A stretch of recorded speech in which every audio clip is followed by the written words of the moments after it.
Navalnaya, the wife of Russian opposition leader Alexei Navalny, spoke about her husband's reported death at the Munich Security Conference on Friday. Наверное, вы все уже видели приходящие сегодня ужасные новости. Я долго думала, стоит ли мне выйти сюда или сразу лететь к моим детям. Но потом я подумала, что бы сделал Алексей на моем месте. И я уверена, что он бы был здесь. Он был бы на этой сцене. Alexei Navalny spokeswoman Kira Yarmish on Navalny team's YouTube channel said that the team can neither confirm nor deny the death of Navalny in a Russian prison. Мы все видим новости, которые приходят о смерти Алексея Навального. Как и сказала Юля, все эти новости приходят из государственных СМИ. Мы не имеем никакого подтверждения. Мы не можем ни подтвердить, ни опровергнуть то, что произошло в Харпе в ИК-3. Сейчас туда вылетел адвокат, и когда у него будет хотя бы какая-то информация, мы сразу же дадим вам знать. И это пока единственный комментарий, который мы можем дать. The UN said that Secretary General Antonio Guterres expresses his condolences to Mr. Navalny's family by the reported death of Alexei Navalny and calls for a complete investigation. The Secretary General is shocked by the reported death in detention of opposition figure Alexei Navalny.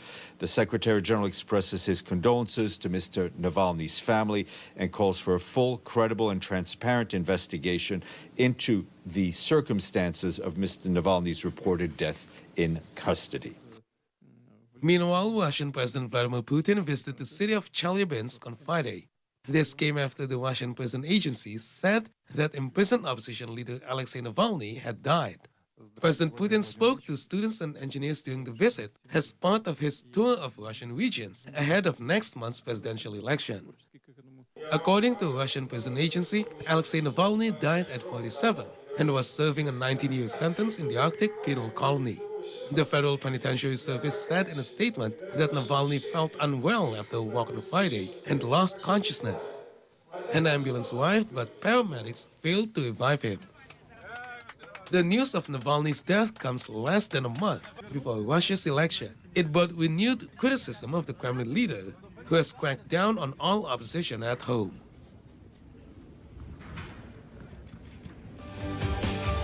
And let's move on to Ecuador. The Ecuadorian army and police raided 4 prisons early on Friday, seizing electronics, drugs, and weapons. The armed forces searched prisons in Quito, Guayaquil, Tulca, and Puyo due to the high number of seized objects in previous inspection.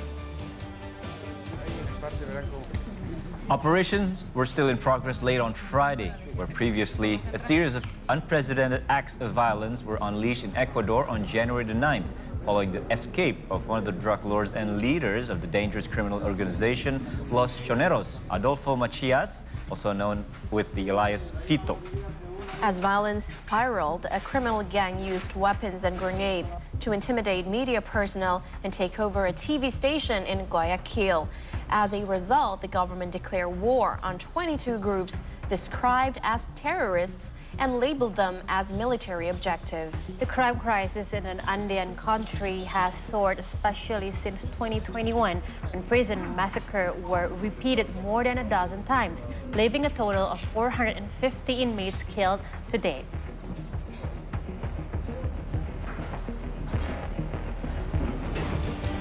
Now we move to the UK. Britain's governing Conservative Party has suffered crushing defeat in 2 parliamentary elections, a new blow to its embattled leader, Prime Minister Rishi Sunak, whose future has been questioned by critics within his fractional political party.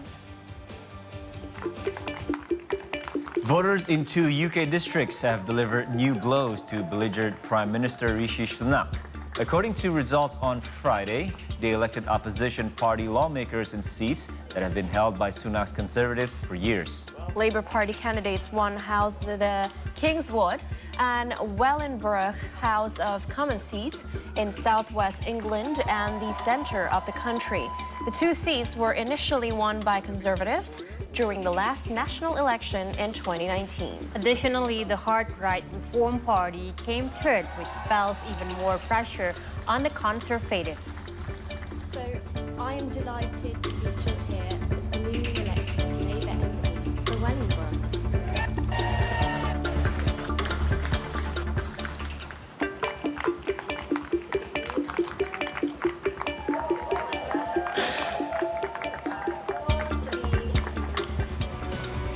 Now let's move on to some aerospace news. A new Japanese flagship H3 rocket lifted off from a space station in southwestern Japan on Saturday, successfully reaching a planned trajectory and releasing one of the two payloads in a key second test flight a year after its failed debut launch. The H3 rocket blasted off from a launch pad at the Tanegashima Space Center on time Saturday morning, 2 days after its originally scheduled liftoff, which was delayed due to bad weather. The Japan Aerospace Exploration Agency, or JAXA, said the rocket's initial flight has been smooth as planned, and it successfully released the first of two small payloads. The launch is closely watched as a test for Japan's space development after H3 failed in its debut flight last March. JAXA and its main contractor Mitsubishi Heavy Industries have been developing H3 as a successor to its current mainstay H2A, which is set to retire after two more flights. H3 project team members have been under heavy pressure to have the rocket return to flight. The H3 number 2 rocket was decorated with thousands of stickers carrying cheering messages sent from well-wishers around the country. As the rocket soared and reached its trajectory and released its first payload successfully, project members at the JAXA Command Center cheered and hugged each other in live-streamed footage. In its debut flight last March, the rocket had to be destroyed along with its payload, the Advanced Land Observation Satellite, or ALOS-3. This time, the rocket will carry a mock-up of the ALOS satellite called VEP-4, though it is not designed to be released. JAXA says the primary goal of the second test flight is to put the rocket into the intended trajectory. The agency also plans to place two observation microsatellites into orbit. Saturday's success is a major boost for Japan's space program as the country struggles to stay competitive in the global space race. H3 is designed to carry larger payloads than H2A at much lower cost to be globally competitive. Expectations were high following a recent streak of successes.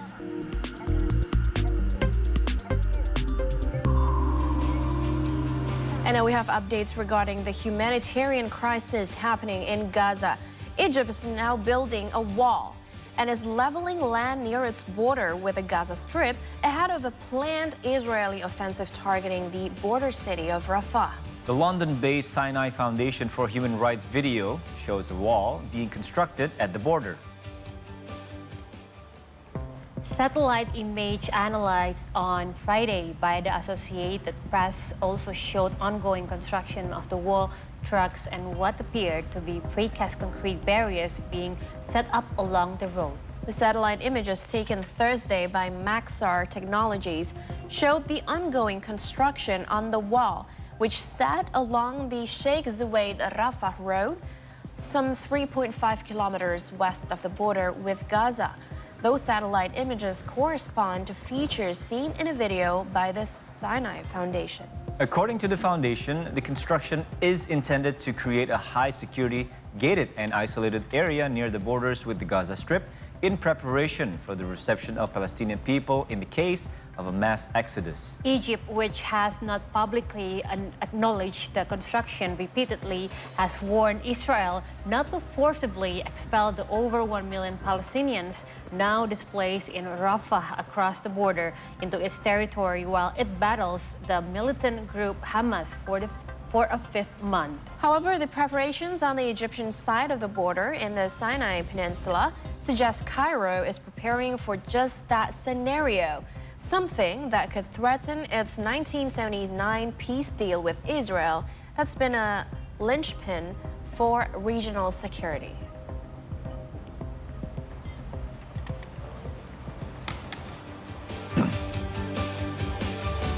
And Israel carried out airstrikes in southern Lebanon on Wednesday after a rocket slammed into a northern Israeli town earlier in the day. According to Lebanese security officials and local media, casualties were reported on both sides of the border. 4 people were killed in Lebanon, including a Syrian woman and her 2 Lebanese children in the village of Suwaneh, and at least 9 were wounded. The officials spoke on condition of anonymity in line with regulations. Hezbollah's Al-Manar TV reported that another airstrike on the village of Adhich killed 1 person and wounded 9. Israel and Lebanon's Hezbollah's militant group, which supports Gaza's resistance, have traded fire along the border nearly every day since the Israel-Hamas war broke out.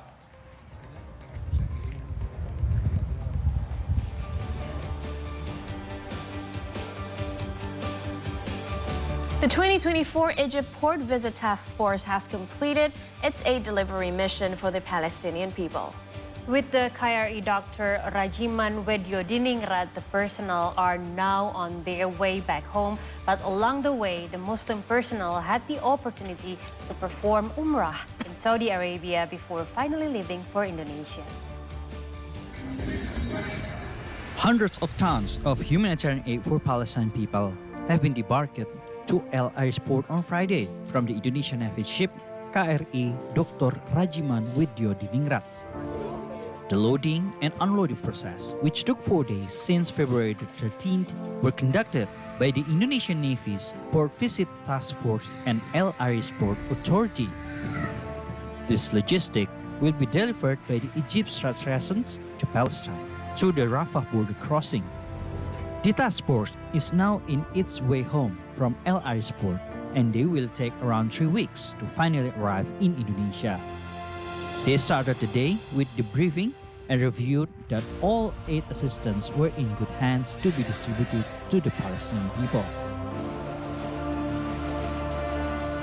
KRI Dr. Rajiman Widyodiningrat took off early on Saturday from El Arish Port to Jeddah, Saudi Arabia, with Muslim Navy personnel set to perform Umrah before finally leaving for Indonesia. See Today contributor reporting. That information concluded our first segment of the show. Now we're going for our first quick break. And when we come back, we'll have the latest from Southeast Asia and around the world. And later during the hour, I'll bring you the latest from the world of business. And from the world of sports. So stay here on the 3-hour news show on See Today.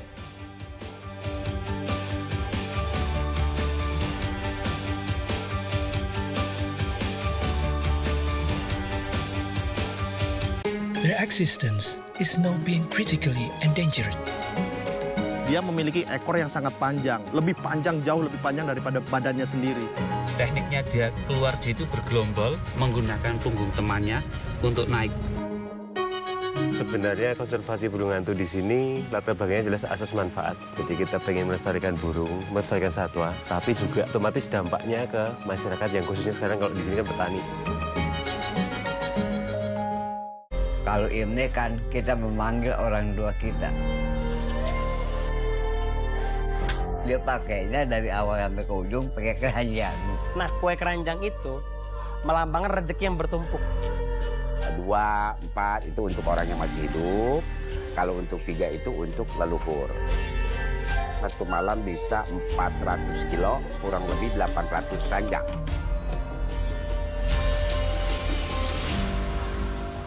Kenapa sih dia selalu mau eksis kalau aku syuting? Ijo sama yang merah ini tuh rumah pribumi. Jadi aku taruh di dalam, makanya rasanya lebih welcome gitu. Modern banget.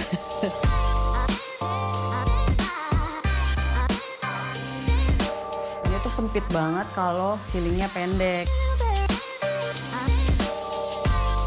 Menurut aku ya, kita belum ngerasa memiliki kalau belum ada sejarahnya.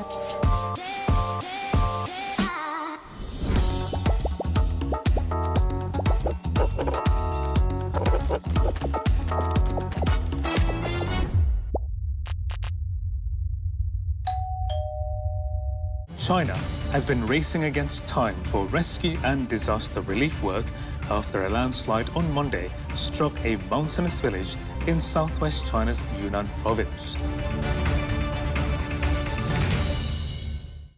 Ladies and gentlemen, welcome to Lake Toba, the largest volcanic lake in the world and homeland to the proud Batak people of North Sumatra. Boras Pati, bahwa orang Batak itu bisa hidup di mana-mana. Yeah, wouldn't mind having that in my wedding. This is some good stuff. Come to the beauty, only on Indonesia!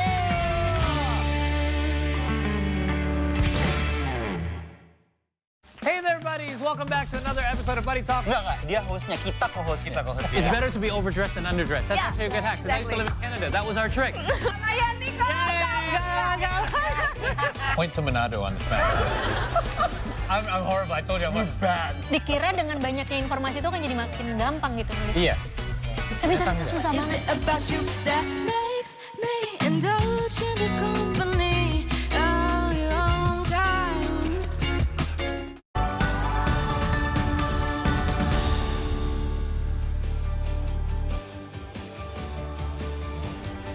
Welcome back to the 3-hour news show on C Today, and let's start this segment from the Philippines, where rescuers are searching for survivors today after a massive landslide hit a gold mining town in the Philippines. A huge chunk of landslide from a mountain following heavy rains, leaving at least 11 workers dead and 110 people missing in Masara village in Mako town, Davao de Oro province on Tuesday night. Soldiers, police, and volunteers were scouring buried homes and buildings during search and rescue operations in the mountainous region. Local officials reported that the landslide occurred near a mining site where some 30 workers were waiting in buses to be taken home. The avalanche had buried the buses, a government office, and several houses. As of February the 8th, around 1,166 displaced families were staying at relief centers in the towns of Mako and Mawab.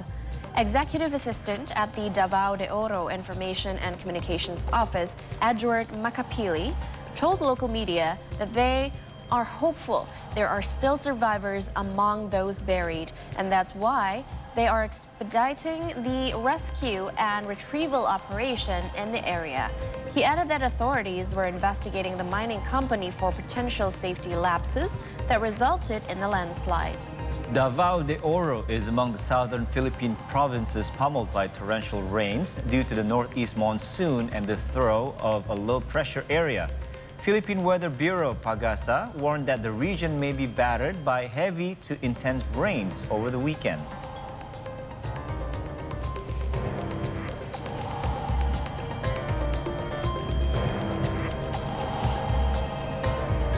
And now we move on to Myanmar. The Thai embassy in Yangon was swamped with young men and women who sought visas to leave the country. This follows the announcement of the People's Military Service Law. A crowd of over 1,000 lined up at the Thai embassy in Yangon, Myanmar on February 16th as the youth sought to leave the country after the junta said it would implement mandatory military service. Thai embassy officials said they issued 400 numbered tickets a day in order to manage the queue. A lack of information about the new military service scheme has only fueled anxiety among those who might be called to serve. The Myanmar military said on February 10th that they would enforce a law which will allow them to conscript all men aged 18 to 35 and women aged 18 to 27 for at least 2 years as they struggle to quell opposition forces since the coup in 21.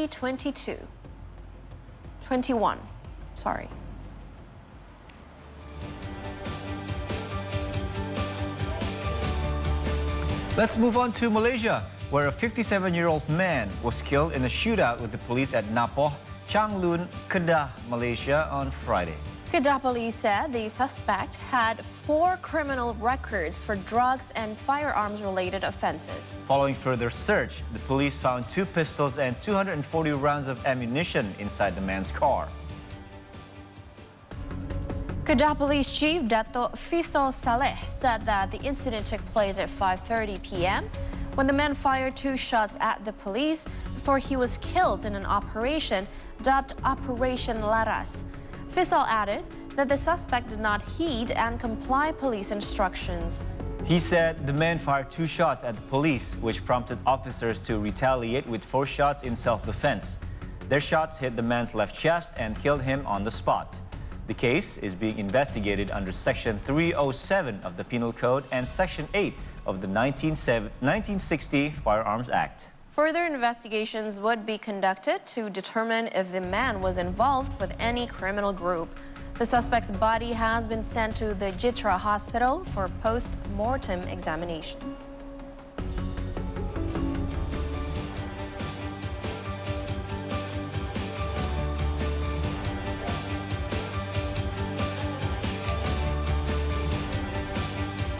Now we move on to Indonesia, where a plane owned by Asia One Air was shot by a terrorist group in Beoga District, Puncak Regency, Papua.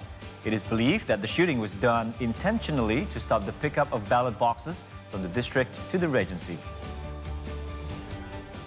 The incident occurred at Milawak Airport on Friday when terrorist group shot at the airplane at Milawak Airport in Beoga District, Puncak Regency. The shooting happened around 9:52 a.m. local time when the plane was landing.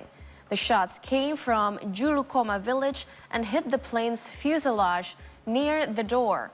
Security forces returned fire, causing the terrorist group to retreat into the forest. The police believe the shooting aimed to block the distribution of election logistics from Beoga District to the capital, Ilaga. Security at the airport has been tightened up to prevent another terror attack. Kan dari semua berkaitan dengan suara itu sendiri. Tapi kami pastikan penembakan itu bukan untuk apa-apa, tetapi mengganggu proses yang sedang jalan. Saya sudah minta untuk melalui Kapolres, untuk Kapolres segera kotak suara yang sudah diamankan itu segera dibawa ke Wamena atau langsung ke Nduga, ke Puncak, ke Ilaga, supaya bisa proses lanjutan bisa dilakukan. Moving on to the next story, over 50 electric vehicle companies are showcasing their products in the 2024 Indonesian International Motor Show, including Hyundai, Wuling, and Vietnamese newcomer VinFast. Let's take a look. The Indonesia International Motor Show 2024 is showcasing more than 180 brands, where 53 of them are showcasing electric vehicle. 10 of them actually launched their new lineup this year at the show, from Hyundai, Wuling, up until the newcomer from our fellow Southeast Asian country from Vietnam, which is VinFast. Curious? Let's come take a look. One of Indonesia's leading EV suppliers, Hyundai, launched their newest product, the Kona electric car, during the event. They have yet to reveal the price, but the previous Kona model was sold for a starting price of 750 million rupiahs.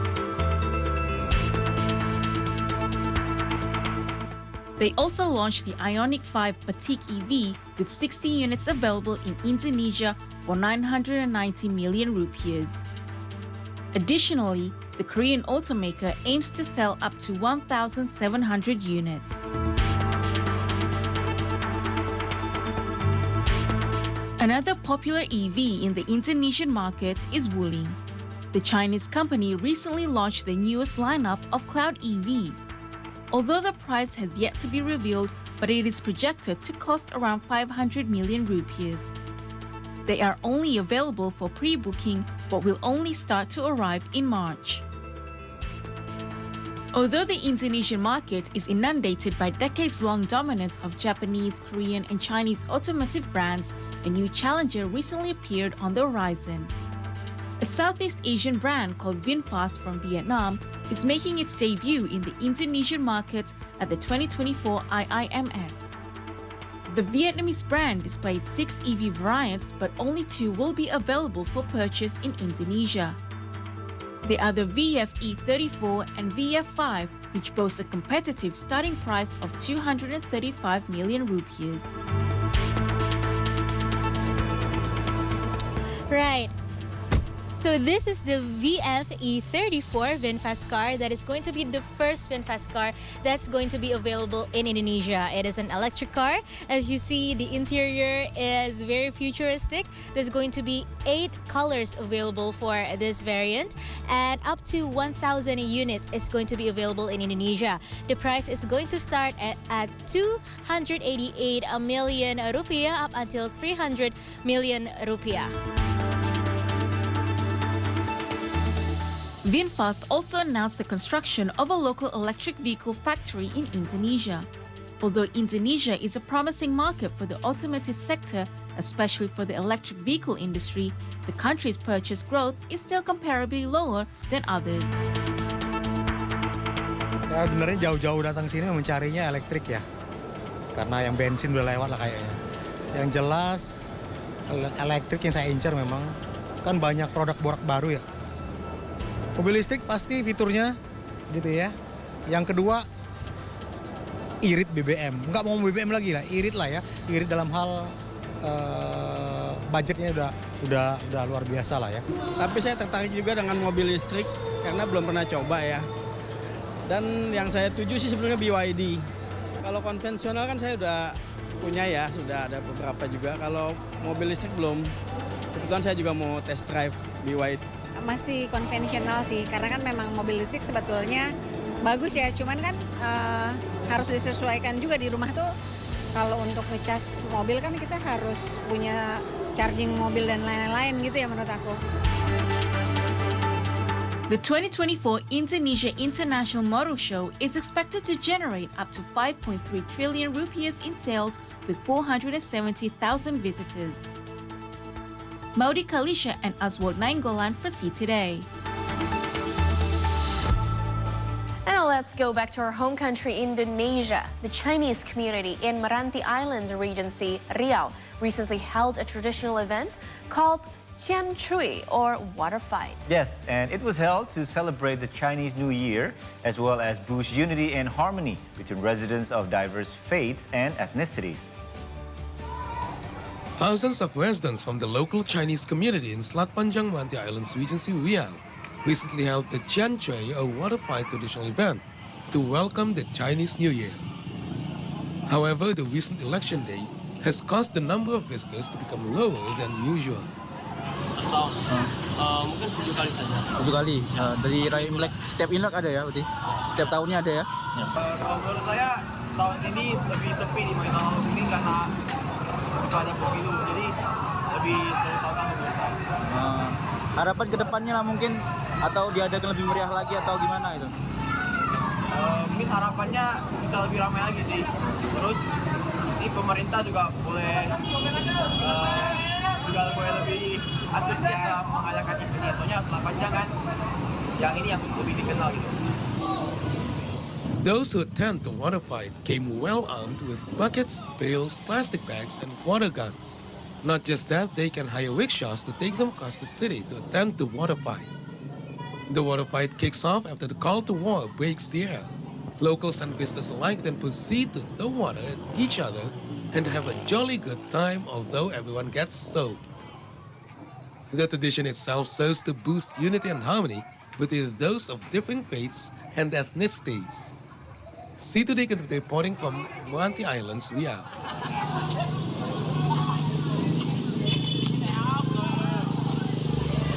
So yeah, the celebration of Chinese New Year is still ongoing until Yes. the 15th day, which is The the 15th day. end, the Cap Gome. The end of this month, right? I believe. No, not much. How many days after Chinese New Year is it today? Do you remember? I don't remember it, but I know that I still feel the vibe of Yes, definitely. celebration, like what we just saw right now. Well, you know what? Maybe we can do something else after the program today.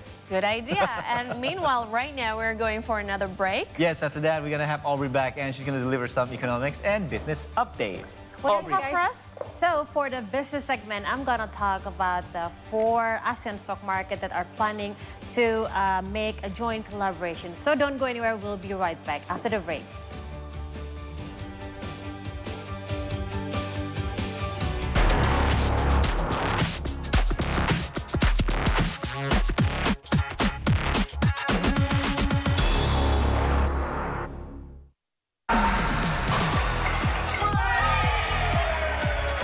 udah yang penting apa yang gue makan bisa gue buang pada saat gue olahraga gitu. Jadi Adila kalau ketemu mungkin dia ketawa tuh. Dengan proses, gue bersyukur banget Kubu Junior tuh sempat bubar tahun 2016-2017. Feelingnya sabu-sabu, karena sabu-sabu kita cuma makannya setahun sekali. Kalau kita dengerin Spotify ya, Pak gimana sih caranya aku bisa masuk di sini gitu. Ya nggak boleh menghalangi lah. Good morning, Indonesia, Southeast Asia, and the world. Rise and shine, everyone. A brand new start to a brand new month and a brand new week. Here at Good morning. Good morning. It's a deja vu. Good. Deja vu. With sports, entertainment as well. It is time for See Today with Business with me, Caroline. All right, guys. See Indonesia, see the world, see today. Ke Binjai mau migrasi. Cakep. Anjay, aku depotsi. Ya, aku cuma mau bilang hari ini kamu tuh cantik ya. Aduh ya Allah. Oke lah kalau penampilan dia nggak sebaik itu, nggak sebagus itu, nggak seganteng itu, tapi itu hatinya dia sebaik itu dan tidak ada orang yang pernah gue temuin hatinya sebaik Mars. Pemain.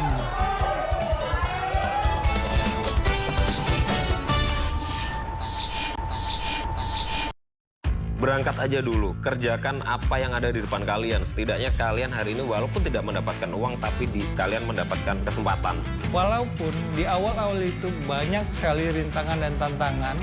Kalian berproses aja dulu, jalan aja dulu. Kalau udah waktunya kalian untuk dapetin uang akan datang nyamperin kalian.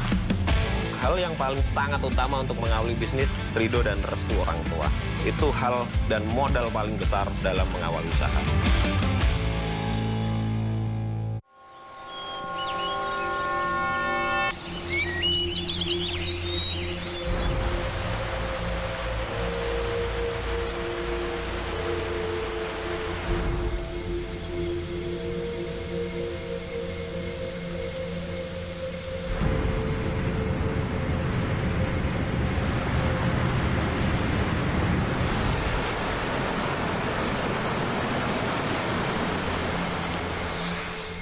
Kalau ini kan kita memanggil orang tua kita.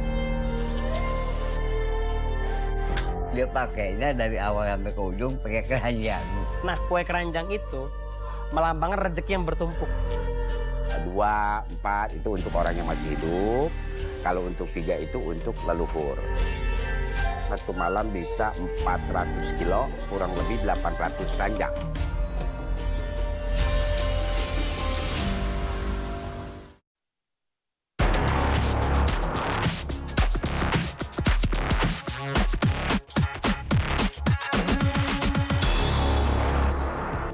Yes, we're back on Atara Nation. See Today. Now you're watching See Today Business with me, Arby Bear. And first story for the segment, 4 ASEAN stock markets are planning to create a joint collaboration to push the implementation of environmental, social, and corporate governance, or ESG, to the emitters. The collaboration is called the ASEAN Interconnected Sustainable Ecosystem, or ASEAN ISE, which consists of stock markets from Indonesia, Malaysia, Thailand, and Singapore. Through ASEAN ISE, the 4 stock markets will agree upon a basic governance structure and the operational blueprint for building an interconnected sustainable ecosystem. The joint cooperation aims to support sustainable development by applying the common ESG metrics that are already applied in the system of ASEAN stock markets. The initiative will also facilitate the participating stock markets to develop an economic scale system through the cost efficiency with faster implementation times and solutions that fit with the targets. The participating stock markets will also proactively encourage listed companies to maximize their business value through information disclosure. Malaysia's stock market, Berhad, will act as an ASEAN ISE secretariat to make sure the cooperation goals are successfully implemented and achieved. IDX President Director Iman Rahman said that the involvement of 4 stock markets reflected the strong collaboration between ASEAN stock markets to support the sustainable financial ecosystem in ASEAN.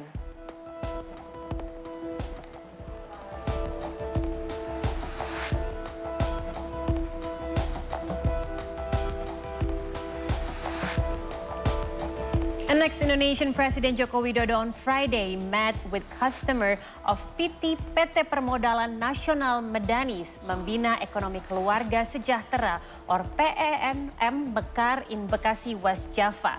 These customers are women entrepreneurs who have contributed in the development of local MSMEs. During his visit, President Widodo was accompanied by high-level officials, including State-Owned Enterprises Minister Erick Thohir, Trade Minister Zulkifli Hasan, and Acting West Java Governor Bey Mahmudin. In his speech, the president appreciated the program's development and showed some samples of their works. PNM Mekar has provided support for the empowerment of around 15.2 million women with 244 trillion rupiahs cash flow and only 0.5% of non-performing loan. Furthermore, President Widodo shared some tips from his personal experience, and let's see what he had to say. Tadi saya baru masuk saja sudah ini menunjukkan semangat yang baik. Karena memang dalam kita berusaha apapun, semangat kerja ini menjadi kunci. Kerja keras itu menjadi kunci. Disiplin itu menjadi kunci. Setuju? Saya berikan contoh. Saya dulu waktu memulai usaha, teman-teman saya bekerja jam 8 sampai jam 4, jam 8 pagi sampai jam 4 sore. Nah kalau saya ngikuti mereka jam 8 sampai jam 4 sore, ya nggak akan mungkin lah kita bisa bersaing. Sehingga saya bekerja dari subuh sampai tengah malam.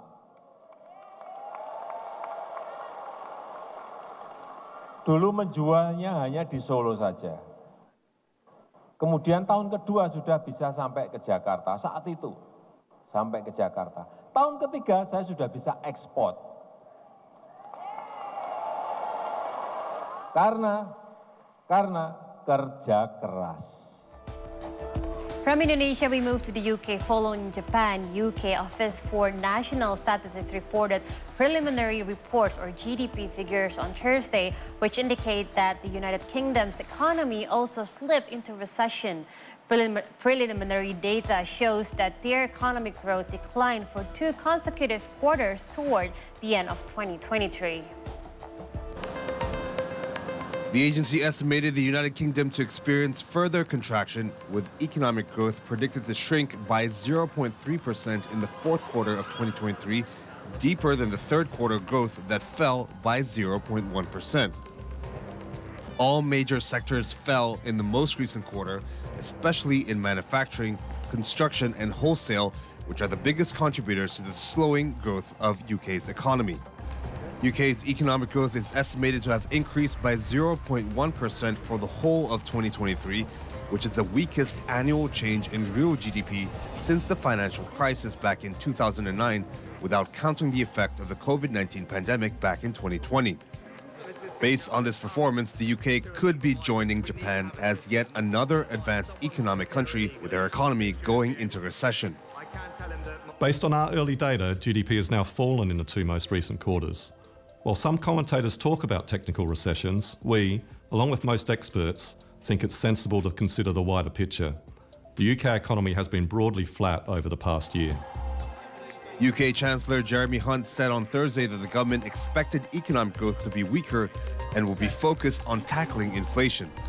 We always expected growth to be weaker while we prioritise tackling inflation. That means higher interest rates. And that's the right thing to do, because you can't have long-term healthy growth with high inflation, but also for families when there's a cost of living crisis, when the cost of their weekly shop is going up, their energy bills are much higher. It's the right thing to do. In addition, Hunt stated that the current economic condition is more resilient, with inflation coming down, real wage going up, and interest rates expected to be falling by early summer. And next story, according to the U.S. Securities and Exchange Commission, filling, Amazon founder and executive chairman Jeff Bezos sold another $2 billion of Amazon shares over the past few days. The stock sale brings Bezos' total sale of Amazon stock so far this year to almost 24 million shares, worth $4 billion, ending him closer to disclosing Tesla CEO Elon Musk as the world's richest person. Bezos initially started selling Amazon stock on February 7 and February 8, and he continued selling shares on February 9 and February 12. Amazon stock has risen 13% to $170 since the start of the year. Amazon's latest annual report noted that the executive chair plans to sell a total of 50 million shares total by January 31st, 2025. As Bezos moved to Miami, Florida from Seattle, Washington last year, he will sell around $280 million in tax on the $4 billion worth of stock he has sold. Gains above $250,000 from the sale of shares or other long-term investment are taxed at 7% in Washington state. Florida does not have state taxes on income or capital gain. However, he will still be liable to federal taxes as a result of selling the shares. Bezos remains Amazon's biggest shareholder and is one of the richest person in the world with an estimated fortune of more than $190 billion.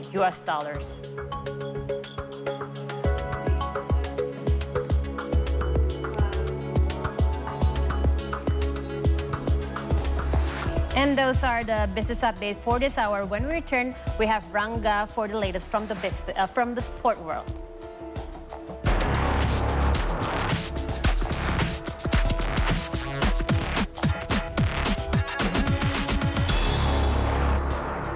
Hey there, buddies! Welcome back to another episode of Buddy Talk. Enggak, dia hostnya, kita co-hostnya.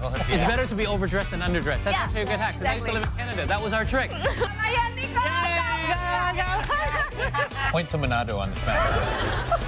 I'm horrible. I told you I'm bad. Dikira dengan banyaknya informasi itu kan jadi makin gampang gitu nulis. Iya. Tapi ternyata susah banget.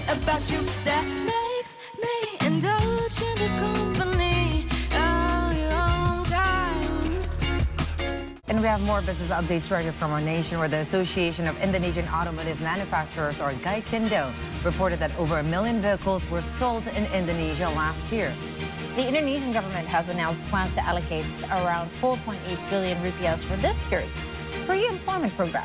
Now, the program aims to help boost economic recovery, especially for those affected by COVID-related layoffs. The Indonesian government is once again providing food aid in the form of rice reserves to support the public amid higher prices of the commodity in the market. Stok bulog sekarang ini alhamdulillah masih pada posisi yang baik, masih 1,4 juta ton. Good morning, Indonesia, Southeast Asia, and the world. Rise and shine, everyone. A brand new start to a brand new month and a brand new week. Good morning. Good morning. It's a deja vu. Good. It's like deja vu. It's like with sports, entertainment as well. It is time for Steve Today with Business with me, Caroline. All right, guys. See Indonesia, see the world, see today.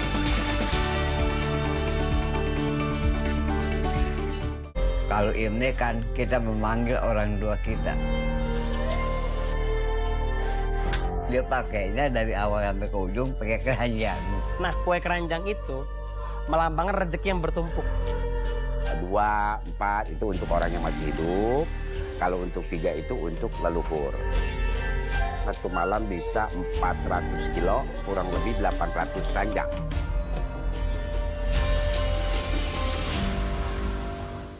Kind of 10 days, the priority has been getting to California and making the miles and saving our money as best we can. We're going to ride 80 miles tomorrow. We've just ridden 70 and we're all starving. Took the first couple of corners and felt pretty comfortable, so I thought I might get it. So that was just too much rear brake, stalled the engine. The end of the first day of competition. The winner of the challenge today was Brody. Revealed today by generations unborn when they weaved their spell. The Cup of Dreams. It's football's biggest prize. On the the greater stage.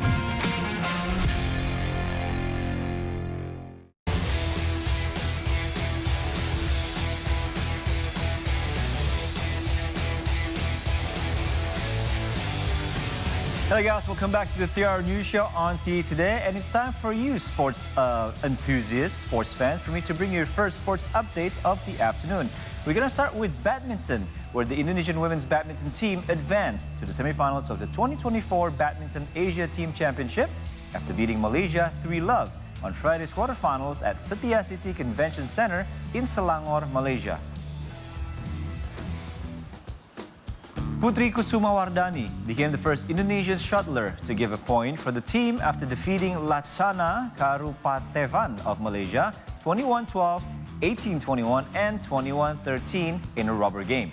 In the second match, women's doubles pair Lani Triamayasari and Ripka Sugiarto beat Pirli Tan and Tina Muralitaran with the scores of 21-14, 18-21 and 21-15.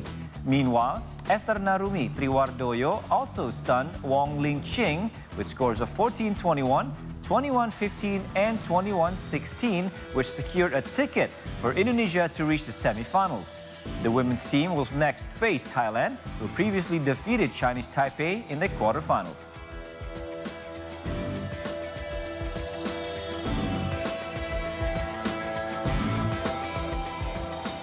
A very hard-fought win for our ladies there in Malaysia. Hopefully, they're going to continue the winning streak and come home with the goods. Now we move on to the basketball, where the Indonesian Basketball League revealed an increase in its online and offline audience of more than 50% following the implementation of its brand new home and away format. Now let's have a look at this package.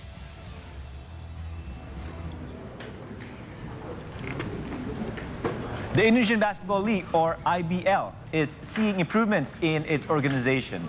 The new home-away format introduced this season is starting to show positive results. According to Junas Miradiarsyah, IBL President-Director, viewership has significantly increased compared to last season. There's been a 52% rise in TV viewers and 60% in offline audience. While some clubs find the new format challenging, it's essential for professional standards. And the IBL is on hiatus due to the ongoing general elections and international commitments, with plans to resume competitions in early March. Ya, secara umum alhamdulillah berjalan dengan baik. Semua tim sudah melaksanakan home game-nya, semuanya exciting, penontonnya juga exciting. Tetapi kita lihat memang banyak yang masih perlu diperbaiki atau diimprove, karena ini kan baru pertama kali kita lakukan. Jadi nggak ada salahnya untuk saling belajar. Kita belajar kalau home dan away itu semua home pasti ada kekurangannya. Kita cuma ada beberapa home yang sudah memenuhi standar internasional. Untuk merubah itu tidak bisa cepat. Ya. Pertama, hampir semua tim tidak mempunyai lapangan sendiri ataupun gor sendiri. Jadi masih tergantung dengan Pemda. Dan untuk merubah strukturnya Pemda juga nggak semudah itu. Untungnya di Bali, untuk saat ini di Bali sedang ada perbaikan di renovasi, tapi nggak bisa cepat, dan kami berharap tahun depan sudah ada peningkatan dari infrastruktur maupun alat. Yes, of course, there will be challenges, but we are up for it, guys. So please keep up the good work, and we want to see this format continues. We still have updates from the world of basketball here in Indonesia, where Satria Muda Pertamina, who has forced the Indonesian national basketball team to a draw during a scrimmage game ahead of the FIBA Asian Cup qualifications. Aside from a lack of experience, the national team will have to quickly adjust their gameplay amid a brief time window prior to the competition.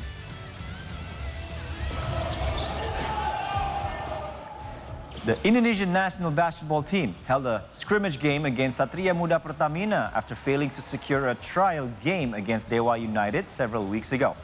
The game against Satria Muda took place at the Sumantri Brojonegoro Teen Sports Complex in South Jakarta on Friday afternoon. Team captain Caleb Ramot Gemilang scored the most in the game by netting 19 points, while Lester Prosper scored 15 points.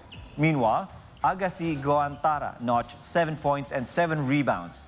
Although they initially lagged behind the Indonesian national basketball team, They managed to force an 83-all or 83 tie by the end of the game.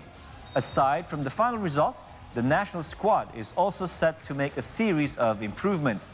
Their lack of playing time in the court requires them to boost their physical conditioning and first touch. Head coach Milos Pejic also deems that the team must hone their attacking maneuvers ahead of games against Thailand and Australia. The national squad is now set to play another scrimmage game against the Borneo Hornbills on Monday afternoon ahead of their game against Thailand on February 22nd. Afterwards, the team is set to face Australia in this year's FIBA Asian Cup qualification stage.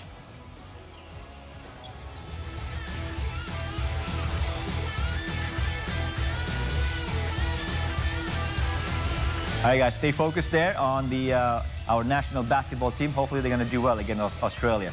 All right, we're going to move on to tennis right now. Bulgarian tennis player Grigor Dimitrov defeated Kazakhstan's Alexander Shevchenko in 3 sets in the 2024 Rotterdam Open.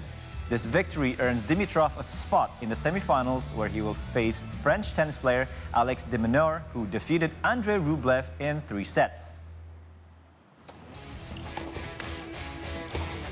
6th seed Grigor Dimitrov defeated Kazakhstan's Alexander Shevchenko 7-6, 3-6, 6-4 at the 2024 Rotterdam Open on Friday.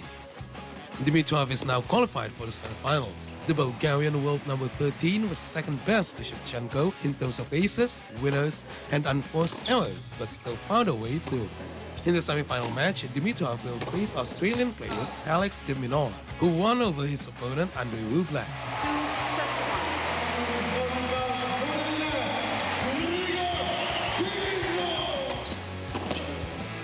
Meanwhile, Alex de Minaur gained a measure of revenge for his 5-set fourth-round defeat in front of his home crowd at the Australian Open with a victory over second seed Andrei Rublev on Friday.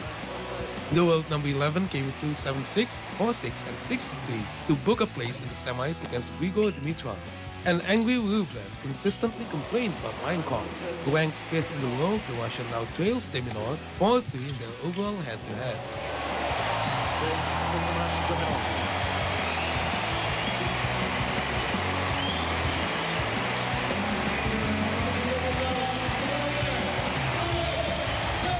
All right, guys, that last update from the tennis world is concluding our segment, this updates from the world of sports. We're going to take a quick break right now, and when we return, we're going to have more information. So stay here on the 3-hour news show on CA Today.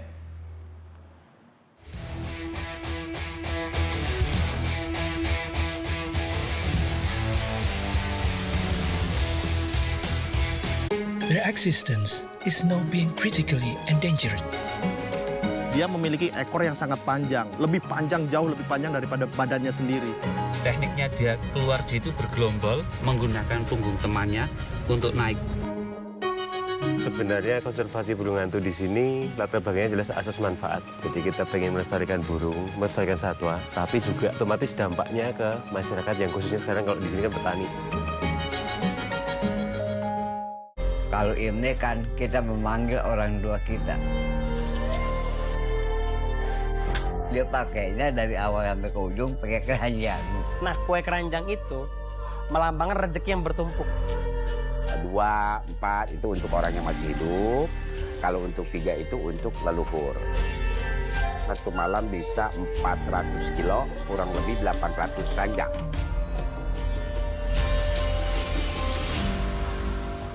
Ke Binjai mau migrasi. Cakep. Anjay, aku depot sih. Ya, aku cuma mau bilang hari ini kamu tuh cantik loh. Aduh ya Allah.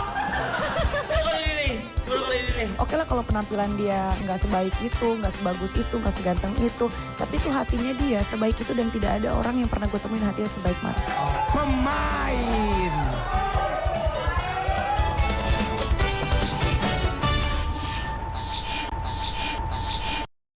Berangkat aja dulu, kerjakan apa yang ada di depan kalian. Setidaknya kalian hari ini walaupun tidak mendapatkan uang, tapi kalian mendapatkan kesempatan. Walaupun di awal-awal itu banyak sekali rintangan dan tantangan.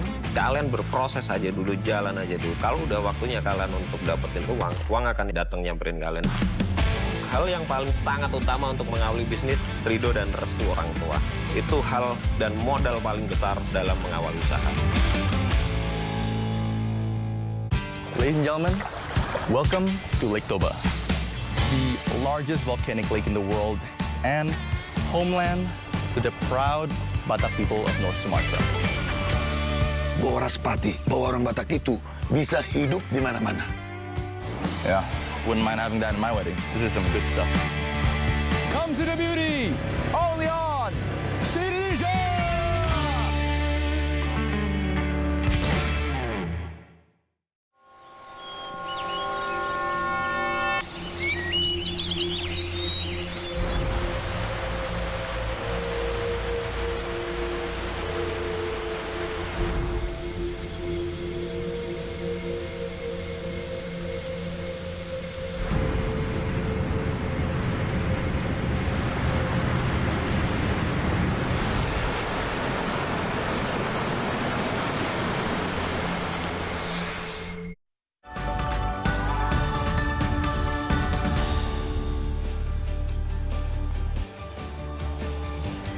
Welcome again to all of our viewers in Indonesia and across the world. Thank you so much for still being with us on a 3-hour news show on See Today, where for the next 2 hours, we'll bring you the latest from Indonesia, Southeast Asia, and around the world. You're still with me, your host for today, Krizia Alexa.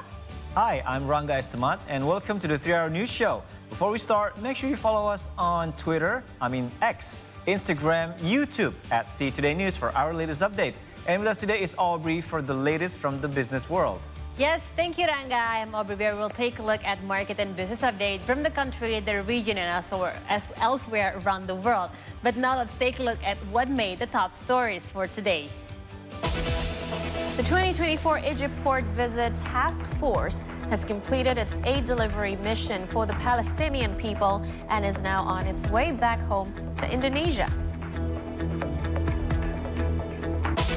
For ASEAN, stock markets are planning to launch a joint collaboration to push the implementation of environmental, social, and corporate government to the emitters.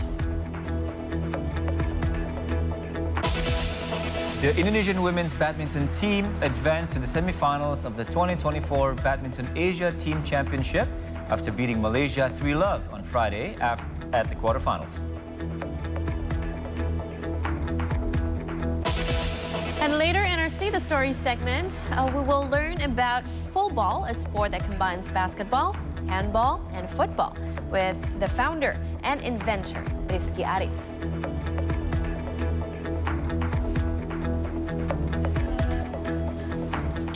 Let's jump into our first story for this segment coming from Russia. The most prominent opposition leader, Alexei Navalny, reportedly died in jail after a walk where he served his prison sentence. President Vladimir Putin's key political challenger, Alexei Navalny, died in an Arctic prison colony. The details of what happened are unknown. Navalny's team says it has no official confirmation of his death, and Russian authorities say they are establishing why he died. His allies previously accused Russian officials of trying to poison him with a nerve agent in 2020. Assassination attempts against foes of Putin have been common during his nearly quarter-century in power. Over the years, Kremlin political critics, turncoat spies, and investigative journalists have been killed or assaulted in a variety of ways. In August 2020, Navalny fell ill on a flight from Siberia to Moscow. The plane landed in the city of Omsk, where Navalny was hospitalized in a coma. 2 days later, he was airlifted to Berlin, where he recovered. His allies almost immediately said that he was poisoned, but Russian officials denied it. Labs in Germany, France, and Sweden confirmed Navalny was poisoned by a Soviet-era nerve agent known as Novichok, where he reported had been applied to his underwear. Navalny returned to Russia and was convicted last August of extremism and sentenced to 19 years in prison. It was his third conviction with a prison sentence in 2 years. He said the charges were politically motivated.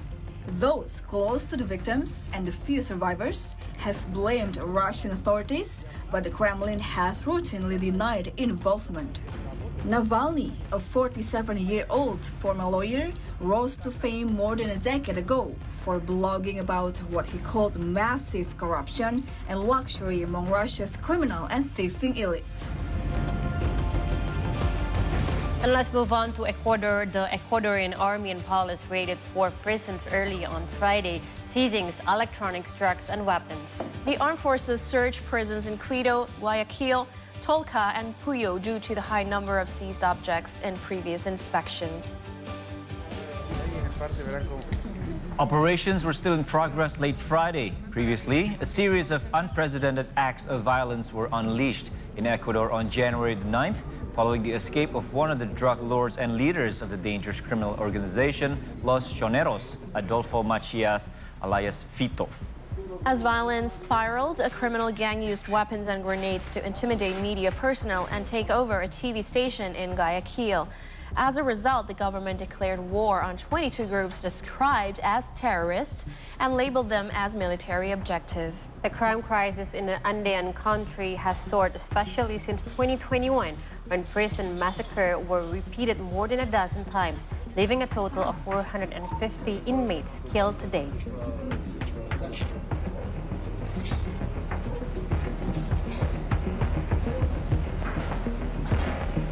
And now we move to the UK. Britain's governing Conservative Party has suffered crushing defeats in 2 parliamentary elections in a new blow to its embattled leader, Prime Minister Rishi Sunak, whose future has been questioned by critics within his fractious political party. Voters in 2 UK districts have delivered new blows to the beleaguered Prime Minister Rishi Sunak. According to results on Friday, they elected opposition party lawmakers in seats that have been held by Sunak's Conservatives for years. Labour Party candidates won House the Kingswood and Wellingborough House of Commons seats in southwest England and the centre of the country. The 2 seats were initially won by Conservatives during the last national election in 2019. Additionally, the Hard-Right Reform Party came third, which spells even more pressure on the Conservative. So I am delighted to be stood here as the newly elected Labour MP for Wellingborough. And now let's shift our attention to the Gaza Strip, where the humanitarian crisis is still ongoing. Egypt is currently building a wall and is leveling land near its border with the Gaza Strip ahead of a planned Israeli offensive targeting the border city of Rafah. The London-based Sinai Foundation for Human Rights video shows a wall being constructed at the border. Satellite image analyzed on Friday by the Associated Press also showed ongoing construction of the wall, trucks, and what appeared to be precast concrete barriers being set up along the road. The satellite images taken Thursday by Maxar Technologies showed the ongoing construction on the wall, which sat along the Sheikh Zayed Rafah Road, some 3.5 kilometers west of the border with Gaza. Those satellite images correspond to features seen in a video by the Sinai Foundation. According to the foundation, the construction is intended to create a high-security gated and isolated area near the borders with the Gaza Strip in preparation for the reception of Palestinian people in the case of a mass exodus. Egypt, which has not publicly acknowledged the construction, repeatedly has warned Israel not to forcibly expel the over 1 million Palestinians now displaced in Rafah across the border into its territory while it battles the militant group Hamas for a 5th month. However, the preparations on the Egyptian side of the border in the Sinai Peninsula suggest Cairo is preparing for just that scenario, something that could threaten its 1979 peace deal with Israel has been a linchpin for regional country security.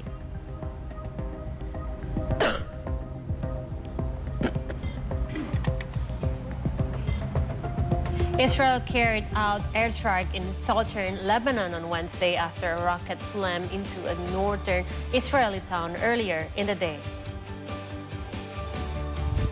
According to Lebanese security officials and local media, casualties are reported on both sides of the border. 4 people were killed in Lebanon, including a Syrian woman and her 2 Lebanese children in the village of Suwani, and at least 9 were wounded. The officials spoke on condition of anonymity in line with regulations. Hezbollah's Al-Manar TV reported that another airstrike on the village of Achid killed 1 person and wounded 9. Israel and Lebanon's Hezbollah militant group, which supports Gaza's resistance, have traded fire along the border nearly every day since the Israel-Hamas war broke out.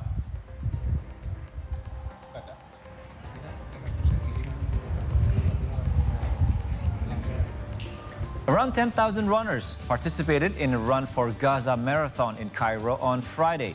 Runners from more than 30 different countries joined the event.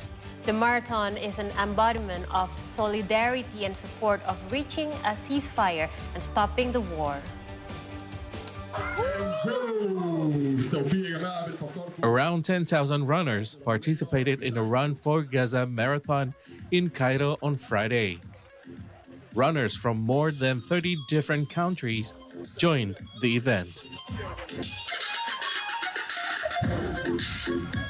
Run for Gaza is an embodiment of solidarity and support of reaching a ceasefire and stopping the war. It is also a massive voice for reaching truce for the Palestinian people. All participants at Run for Gaza hope that their contribution can reach and move the whole world. So I'm interested because I think it's really important that people from everywhere come to this trend to show support from everywhere around the world, and also because we have to raise awareness from everyone in the world, because it's a matter of it's the destiny of humanity. If we don't save people in Gaza, it's the destiny of humanity. We're gonna just fail as humans. So I think it's important. The event was launched by Egyptian Social Solidarity Minister Kevin Al-Kabaj in cooperation with the Egyptian Tribal and Families Council, Environment Minister Yasmin Fouad, and of Youth and Sport Minister. احنا النهارده عندنا جريتين، في واحده 1K وواحده 5K، واليوم عامه كله الفانز بتاعته او التيكتس بتاعته بتبقى رايحه لدعم اهل غزه.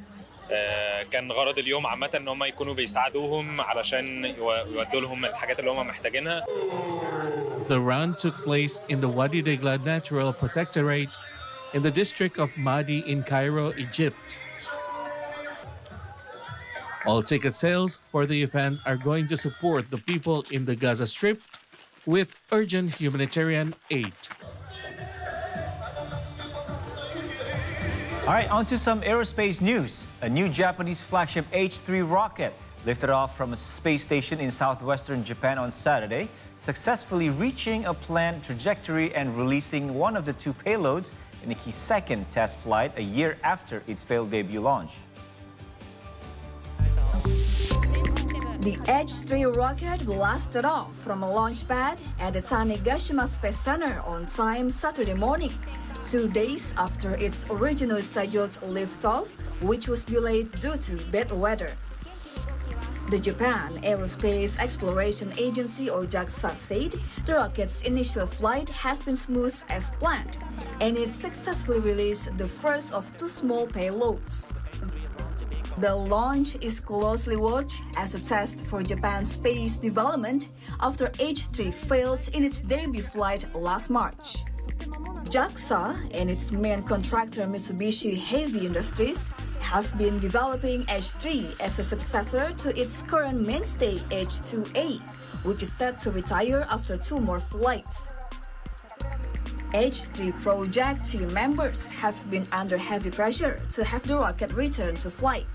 The H-3 number 2 rocket was decorated with thousands of stickers carrying cheering messages sent from well-wishers around the country.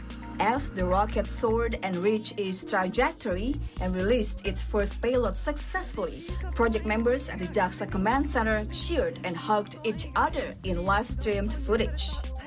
In its debut flight last March, the rocket had to be destroyed along with its payload, the Advanced Land Observation Satellite, or ALOS-3. This time, the rocket will carry a mock-up of the ALO satellite called VEP-4, though it is not designed to be released. JAXA says the primary goal of the second test flight is to put the rocket into the intended trajectory.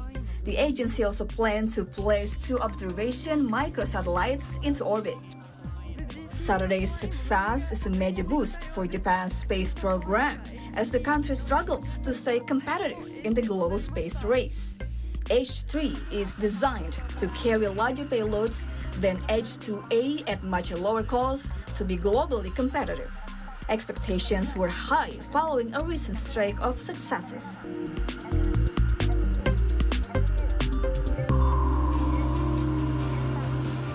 Now let's shift our focus back to Indonesia, where the 2024 Egypt Port Visit Task Force has completed its aid delivery mission for the Palestinian people. With the KRI Dr. Rajiman Widyodiningrat, the personnel are now on their way back home, but along the way, the Muslim personnel had the opportunity to perform Umrah in Saudi Arabia before finally leaving for Indonesia. Hundreds of tons of humanitarian aid for Palestinian people have been debarked to El Aris port on Friday from the Indonesian Navy ship KRI Dr. Rajiman Widyodiningrat.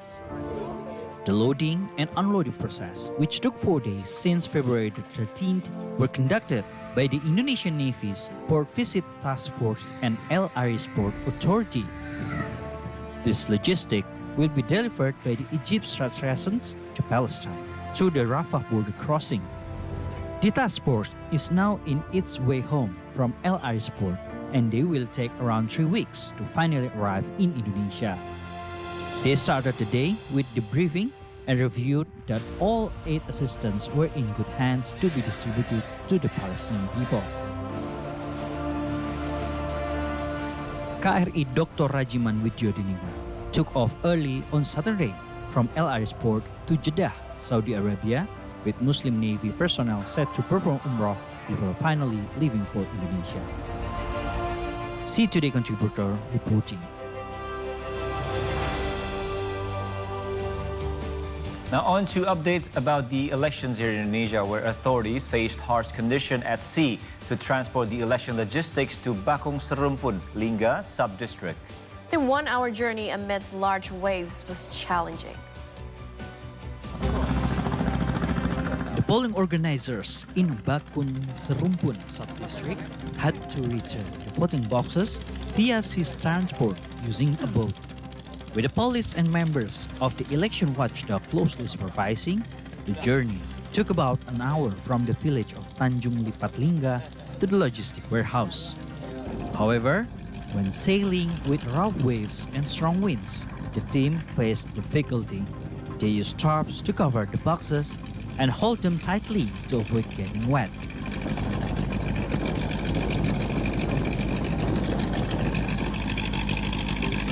Second Inspector Assistant of Lingga District Police, Muhammad Yusuf, affirmed that the general election proceeded smoothly and safely.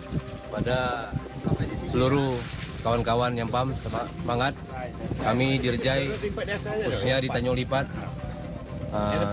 mengamankan pemilu 2024 dengan aman dan lancar. Masyarakat juga mendukung penuh dalam pelaksanaan pemilu. Meanwhile, in mainland areas like Singkep, during the voting process, police officers and members of the election watchdog held voters with mobility issue by escorting them from outside the voting booth to the pickup vehicle. See Today contributor reporting from Batam, Riau.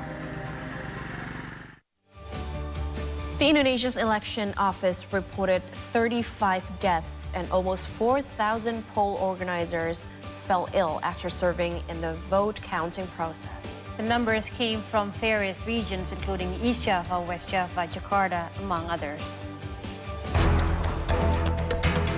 The Indonesia Election Office, or KPU, reported 35 deaths and 3,909 poll organizers fell ill after serving in the vote counting process. The deaths include 3 committee members, 23 organizing group members, and 9 community protection members. Among those who fell ill, 119 were sub-district election committee members, 596 were polling committee members, 2,878 were polling organizing group members, and 316 were community protection members. KPU Commissioner Idam Holik said in a statement that the death toll is relatively low compared to the total number of election day organizers, exceeding 5 million people. Additionally, it's a significant decrease from the 2019 general elections, which saw 722 fatalities among election workers. The Commission claims to have implemented several mitigation efforts to address these issues. Membatasi syarat usia maksimal calon anggota KPPS yaitu 55 tahun dan usia 55 tahun sebagai batas maksimal syarat menjadi calon anggota KPPS itu kami dapati dari konsultasi kami dengan para ahli kesehatan termasuk juga Kementerian Kesehatan karena di usia tersebutlah seseorang masih memiliki ketahanan tubuh yang layak dalam rangka menjalankan tugas pemungutan penghitungan suara. Sebagaimana kita ketahui, kegiatan tersebut dimulai dari pagi hari, bisa jadi dari jam 6 pagi sampai dengan dini hari. Ini santunan kematian sebesar 36 juta dan untuk biaya pemakaman sebesar 10 juta. Ya, tapi tentunya kami sangat berduka atas wafatnya 23 anggota KPPS dalam menyelenggarakan tugas pemungutan dan penghitungan suara. Indonesia held the 2024 general elections on February 14, with a vote counting process running from February 15 to March 20. Fahrian Bahri, Dian Merdekawati, for C Today.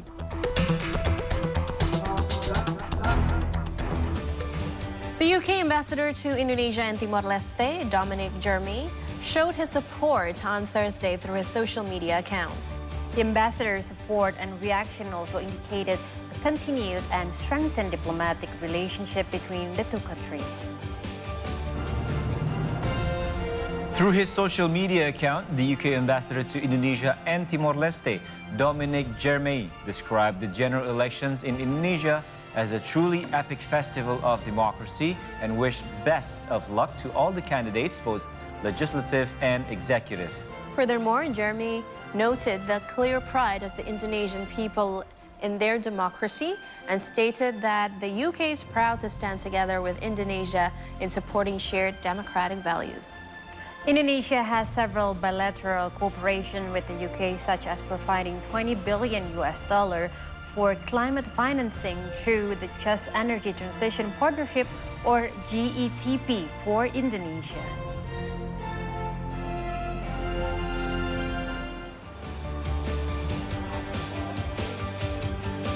Moving on to a lighter news, we're going to talk about local tourism. Villages in Indonesia offers a tourism potentials that can benefit locals. In Sigi Central, Sulawesi, you can visit the village to enjoy beautiful scenery and experience an adrenaline rush through river tubing. But now be sure to stay tuned because we're gonna still have more stories when we return on the 3-hour news show on See Today.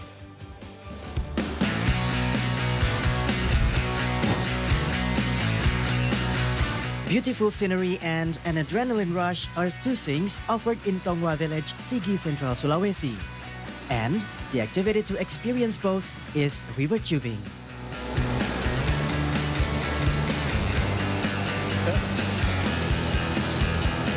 Local residents can gain economic advantages only with a set of tires and life vests. Perlu dikembangkan sih. Kalau bisa yang pakai dayung gitu ya, buat yang pakai dayung jadi lebih seru. Jeram. Ya. The facility is developed by local officers through establishing village-owned enterprise. Currently, they are facing a challenge of promoting the tourism potential to a wider adventurers.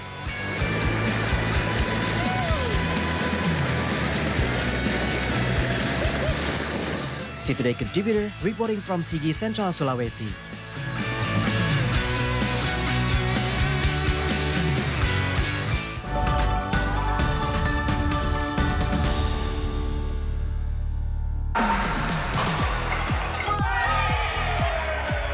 Gue yang penting apa yang gue makan bisa gue buang pada saat gue olahraga gitu.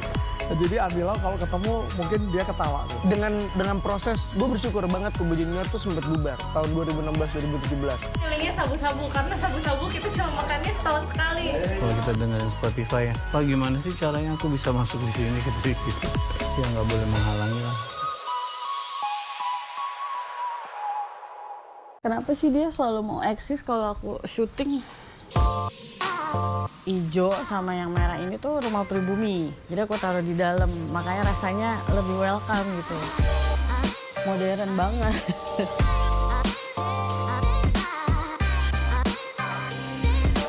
Dia tuh sempit banget kalau ceilingnya pendek. Menurut aku ya, kita belum ngerasa memiliki kalau belum ada sejarahnya.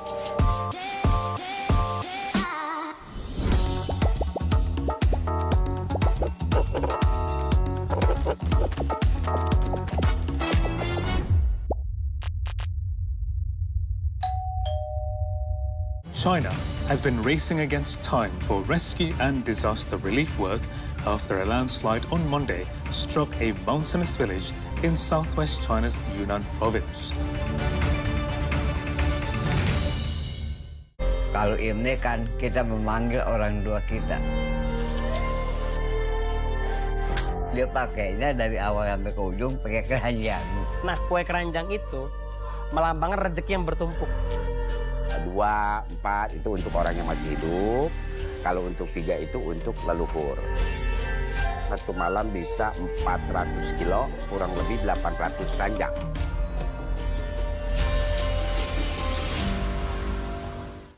Ladies and gentlemen, welcome to Lake Toba, the largest volcanic lake in the world and homeland to the proud Batak people of North Sumatra. Boras Pati, bahwa orang Batak itu bisa hidup di mana-mana. Yeah, wouldn't mind having that in my wedding. This is some good stuff.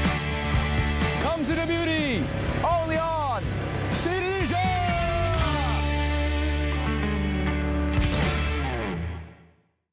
Good morning, Indonesia, Southeast Asia, and the world. Rise and shine, everyone. A brand new start to a brand new month and a brand new week. Good morning. Good morning. It's a big Good. Deja vu. It's like with sports, entertainment as well. It is time for a Sip Day with Business with me, Caroline. All right, guys. See Indonesia, see the world, see today.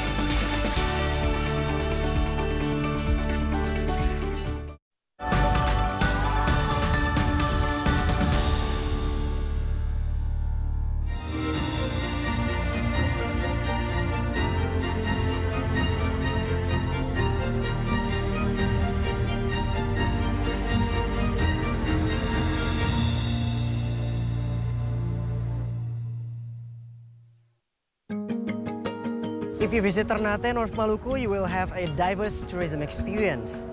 The attractions are ranging from culinary to history. Now let's have a look closer to each of them. Ternate is a place where sea and mountain meet in one place. Various public spaces in the city have become vibrant hubs of activity where both locals and tourists alike can enjoy sunny afternoon and refreshing sea breezes. Mount Gamalama, standing at a height of 1,715 meters, is another notable attraction. Its peak can be seen from any point on the island. Now, let's enjoy the scenery with a plate of local delicacies.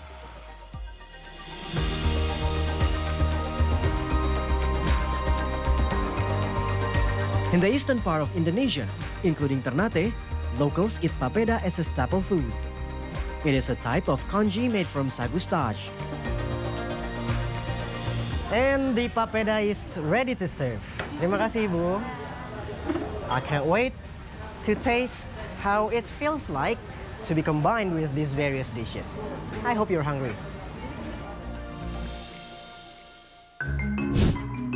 Papeda is typically served in a unique way, with some people referring to eat it with their bare hands.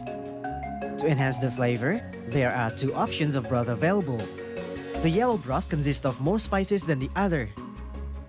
I choose to pair my papeda with soru broth, which includes eggplant and a balihu fish, locally known as ikan tore. In addition, I opt for gohu to accompany my papeda. This dish is served uniquely with the fish freshly plated after being sliced. Skipjack tuna added with papeda and yellow broth. Let's taste it. We'll see.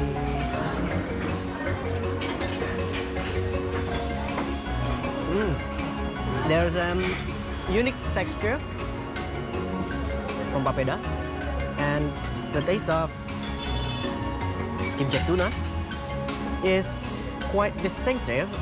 And let's taste it once again. Spicy sensation is still dominant, and I guess that's the main point of tasting delicacies in Ternate, the land of spices.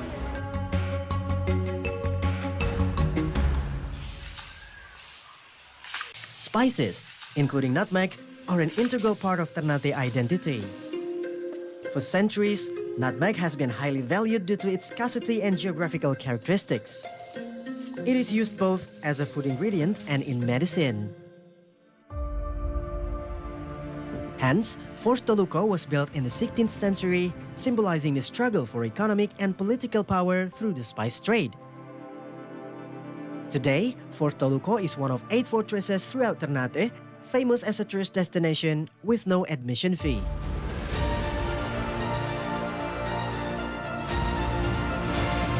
From up here, we can enjoy a wide view of nearby islands such as Maitara, Tidore, and Halmahera.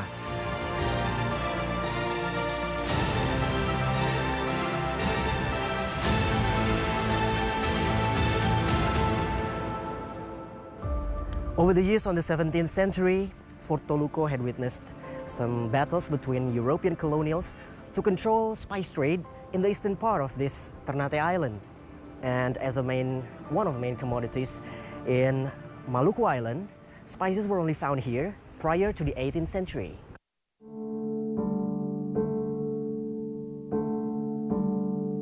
Another place to delve into Ternate's history is within Orange Fort, home to the Ternate History Museum, which displays memorabilia from various periods of time.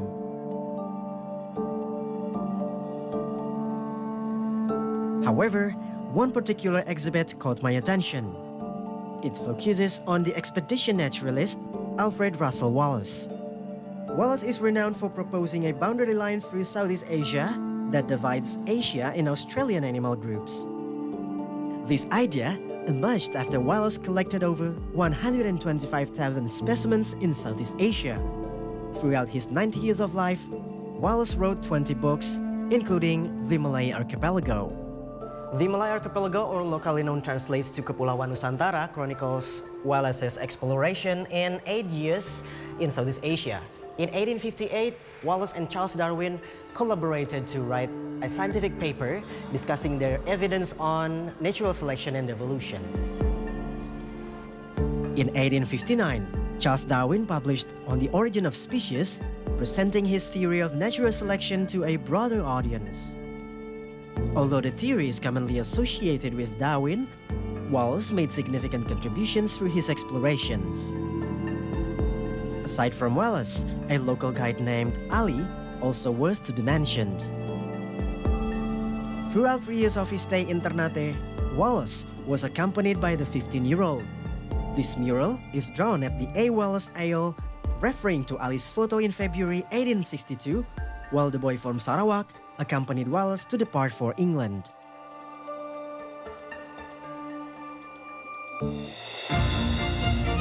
My visit to Ternate concludes with an understanding of how natural resources can lead to a wide range of possibilities. While spices may not be as precious as they were in the past, they continue to play a significant role in shaping today's face of Maluku Islands. The islands also had led a scientist to discover one of the secrets of life. Ternate, indeed, is rich in many aspects. Reza Ardiansyah, Lutfi Evan, and Hanif Abdul reporting for See Today.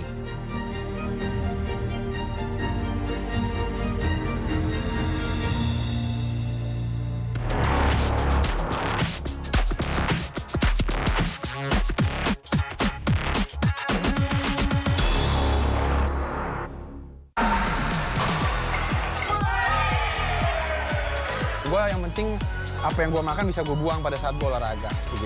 Jadi Amila kalau ketemu mungkin dia ketawa. Dengan proses, gue bersyukur banget Kubu Junior tuh sempat bubar tahun 2016-2017. Feelingnya sabu-sabu, karena sabu-sabu kita cuma makannya setahun sekali. Kalau kita dengerin Spotify ya, Pak gimana sih caranya aku bisa masuk di sini gitu. Ya nggak boleh menghalangi lah.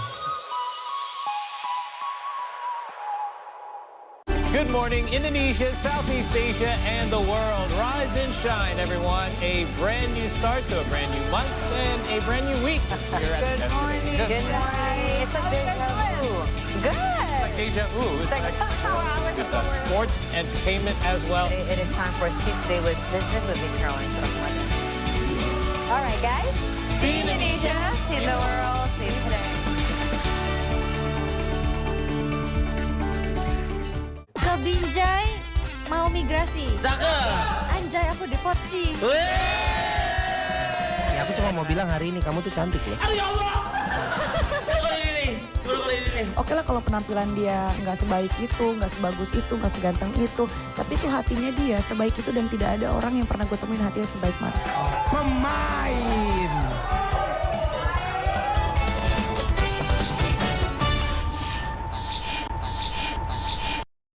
Berangkat aja dulu, kerjakan apa yang ada di depan kalian. Setidaknya kalian hari ini walaupun tidak mendapatkan uang, tapi kalian mendapatkan kesempatan.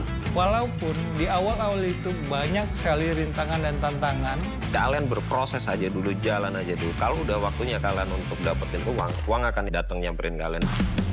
Hal yang paling sangat utama untuk mengawali bisnis, ridho dan restu orang tua. Itu hal dan modal paling besar dalam mengawali usaha.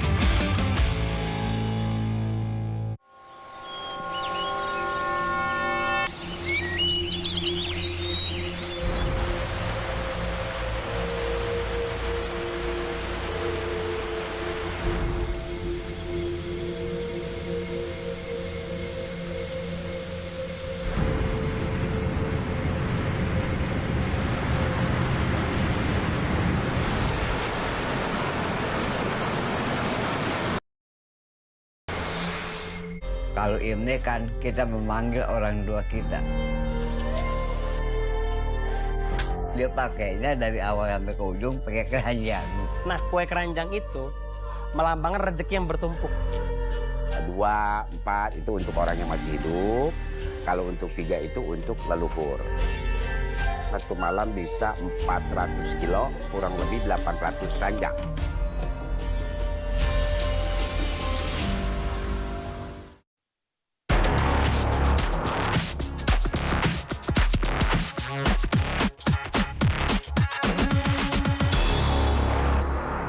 Yes, we're back on See Today Business. Still with me, I'll be Bear. First story for this segment, 4 ASEAN stock markets are planning to create a joint collaboration to push the implementation of environmental, social, and corporate government, or ESG, to the emitters. The collaboration is called the ASEAN Interconnected Sustainable Ecosystem, or ASEAN ISE, which consists of stock markets from Indonesia, Malaysia, Thailand, and Singapore. Through ASEAN ESE, the 4 stock markets will agree upon a basic governance structures and the operational blueprint for building an interconnected sustainable ecosystem.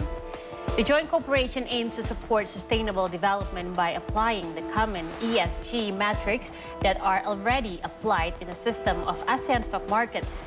The initiative will also facilitate the participating stock markets to develop an economic scale system through cost efficiency with faster implementation times and solutions that fit with the targets.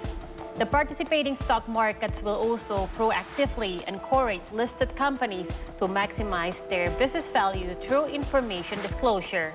Malaysia's stock market Berhad will act as an ASEAN ISE secretariat to make sure the cooperation goals are successfully implemented and achieved.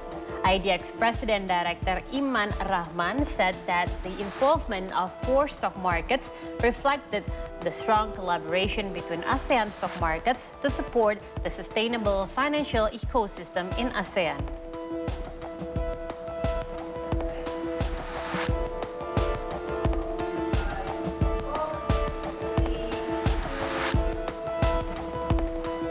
And next, Indonesian President Joko Widodo on Friday met with consumer of PT Permodalan Nasional Madani Membina Ekonomi Keluarga Sejahtera or PNM Mekar in Bekasi, West Java. These customers are women entrepreneurs who have contributed in development of local MSMEs. During his visit, President Widodo was accompanied by high-level officials, including State-Owned Enterprises Minister Erick Thohir, Trade Minister Zulkifli Hasan, and Acting West Java Governor Bey Mahmudin. In his speech, the President appreciated the program's development and showed some samples of their works. PNM Mekar has provided support for the empowerment of around 15.2 million women with 244 trillion rupiah cash flow and only 0.5% of non-performing loan. Furthermore, President Widodo shared some tips for his personal experience, and let's see what he had to say. Tadi saya baru masuk saja sudah ini menunjukkan semangat yang baik. Karena memang dalam kita berusaha apapun, semangat kerja ini menjadi kunci. Kerja keras itu menjadi kunci. Disiplin itu menjadi kunci. Setuju? Saya berikan contoh. Saya dulu waktu memulai usaha, teman-teman saya bekerja jam 8 sampai jam 4, jam 8 pagi sampai jam 4 sore. Nah kalau saya ngikuti mereka jam 8 sampai jam 4 sore, ya nggak akan mungkin lah kita bisa bersaing. Sehingga saya bekerja dari subuh sampai tengah malam.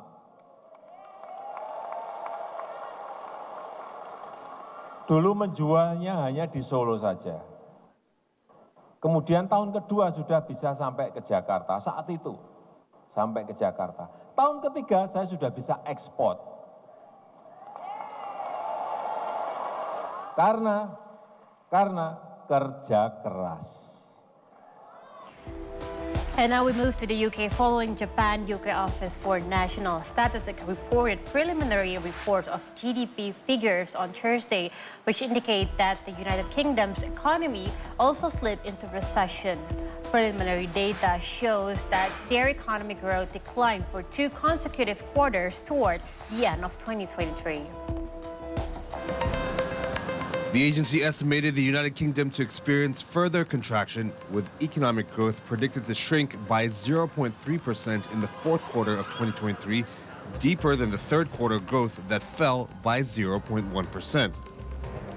All major sectors fell in the most recent quarter, especially in manufacturing, construction, and wholesale, which are the biggest contributors to the slowing growth of UK's economy. UK's economic growth is estimated to have increased by 0.1% for the whole of 2023, which is the weakest annual change in real GDP since the financial crisis back in 2009, without counting the effect of the COVID-19 pandemic back in 2020. Based on this performance, the UK could be joining Japan as yet another advanced economic country with their economy going into recession. Based on our early data, GDP has now fallen in the 2 most recent quarters. While some commentators talk about technical recessions, we, along with most experts, think it's sensible to consider the wider picture. The UK economy has been broadly flat over the past year. UK Chancellor Jeremy Hunt said on Thursday that the government expected economic growth to be weaker and will be focused on tackling inflation. We always expected growth to be weaker while we prioritise tackling inflation. That means higher interest rates. And that's the right thing to do, because you can't have long-term healthy growth with high inflation, but also for families when there's a cost of living crisis, when the cost of their weekly shop is going up, their energy bills are much higher. It's the right thing to do.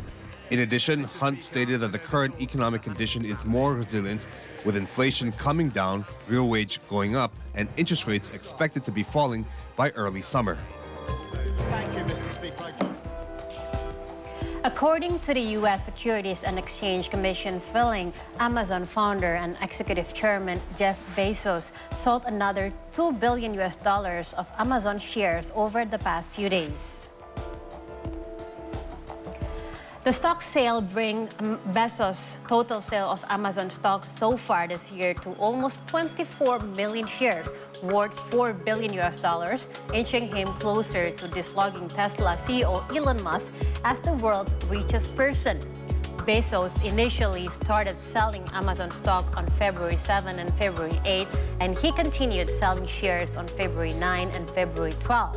Amazon stock has risen 13% to $170 since the start of the year.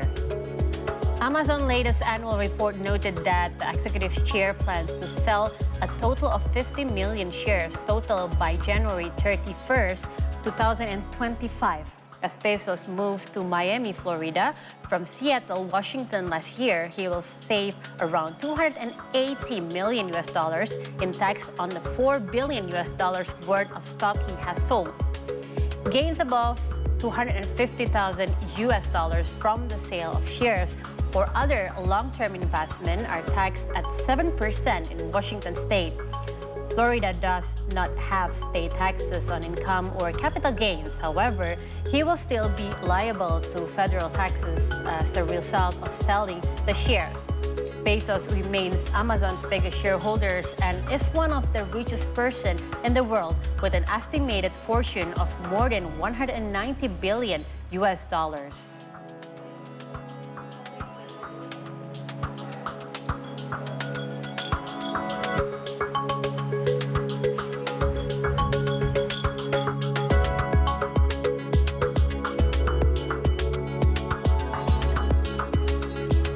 Yes, and those were the economics and business update for this episode. And when we return, we have Ranga for the latest from the business, from the world of sports.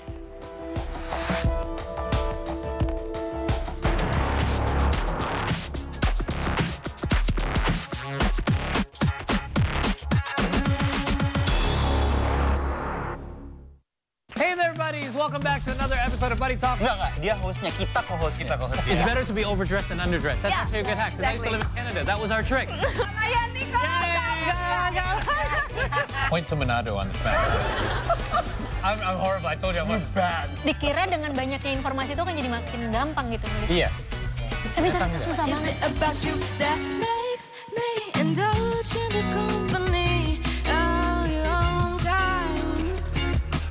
And we have more business updates right here from our nation, where the Association of Indonesian Automotive Manufacturers, or GAIKINDO, reported that over 1 million vehicles were sold in Indonesia last year. The Indonesian government has announced plans to allocate around 4.8 billion rupiah for this year's pre-employment program. Now, the program aims to help boost economic recovery, especially for those affected by COVID-related layoffs. The Indonesian government is once again providing food aid in the form of rice reserves to support the public amid higher prices of the commodity in the market. Stok Bulog sekarang ini alhamdulillah masih pada posisi yang baik, masih 1,4 juta ton.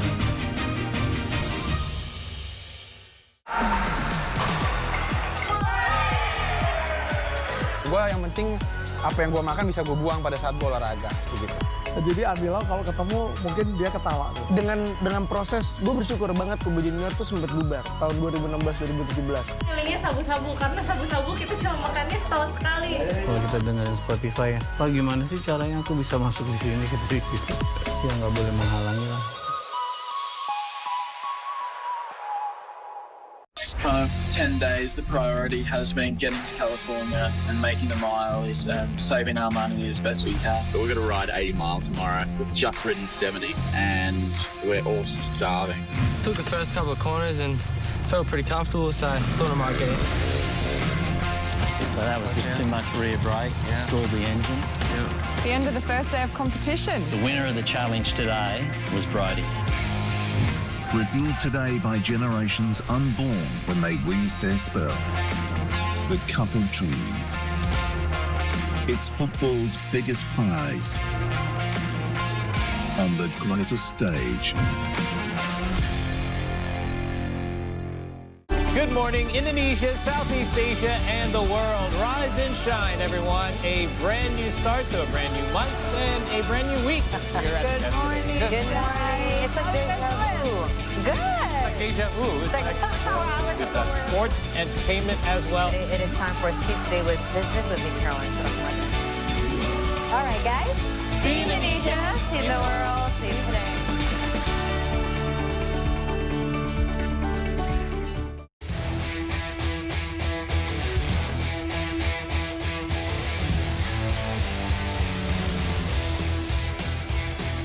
Hey everyone, welcome back to the 3 Hour News Show on See Today, and it's time for your sports update of the afternoon. Now we're going to start with badminton, where the Indonesian women's badminton team advanced to the semifinals of the 2024 Badminton Asia Team Championship after beating Malaysia 3-0 on Friday's quarterfinals at Setia City Convention Center in Selangor, Malaysia. Putri Kusumawardani became the first Indonesian shuttler to give a point for the team after defeating Letsana Karupatevan of Malaysia with scores of 21-12, 18-21, and 21-13 in a rubber game. In the second match, women's doubles pair Lani Triamayasari and Rivka Sugiarto beat Perli Tan and Tina Muralitaran with scores of 21-14, 18-21, and 21-15. Meanwhile, Esther Nurumi Triwardoyo also stunned Wong Ling Ching with the scores of 14-21, 21-15, and 21-16, which secured a ticket for Indonesia to reach the semifinals. The women's team will next face Thailand, who previously defeated Chinese Taipei in the quarterfinals.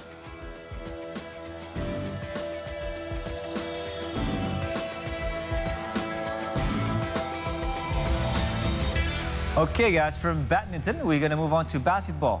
The Indonesian Basketball League revealed an increase in its online and offline audience of more than 50% following the implementation of its brand new home-away format. The Indonesian Basketball League, or IBL, is seeing improvements in its organization. The new home-away format introduced this season is starting to show positive results. According to Junas Miradiarsyah, IBL President-Director, viewership has significantly increased compared to last season. There's been a 52% rise in TV viewers and 60% in offline audience. While some clubs find the new format challenging, it's essential for professional standards. The IBL is on hiatus due to the ongoing general elections and international commitments, with plans to resume competitions in early March. Ya, secara umum alhamdulillah berjalan dengan baik. Semua tim sudah melaksanakan home game-nya. Semuanya exciting, penontonnya juga exciting.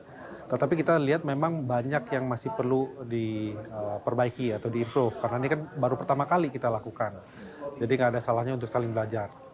Kita belajar kalau home dan away itu semua home pasti ada kekurangannya. Kita cuma ada beberapa home yang sudah memenuhi standar internasional.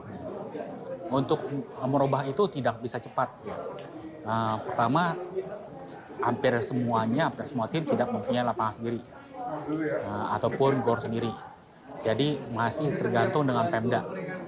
Dan untuk merubah strukturnya Pemda juga nggak semudah itu. Untungnya di Bali, untuk saat ini di Bali sedang ada perbaikan di renovasi.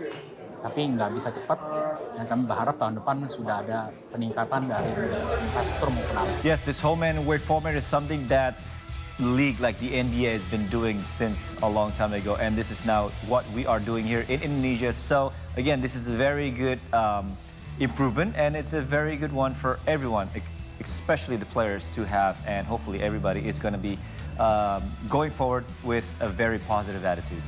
All right, still from basketball, Satria Muda Pertamina has forced the Indonesian national team basketball to a draw during a scrimmage game ahead of the FIBA Asian Cup qualifications.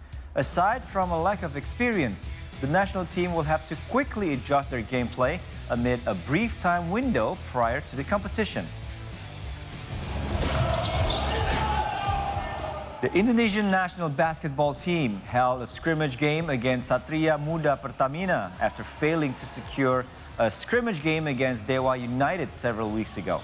The game against Satria Muda took place at the Sumantri Brojonegoro Team Sports Complex in South Jakarta on Friday afternoon.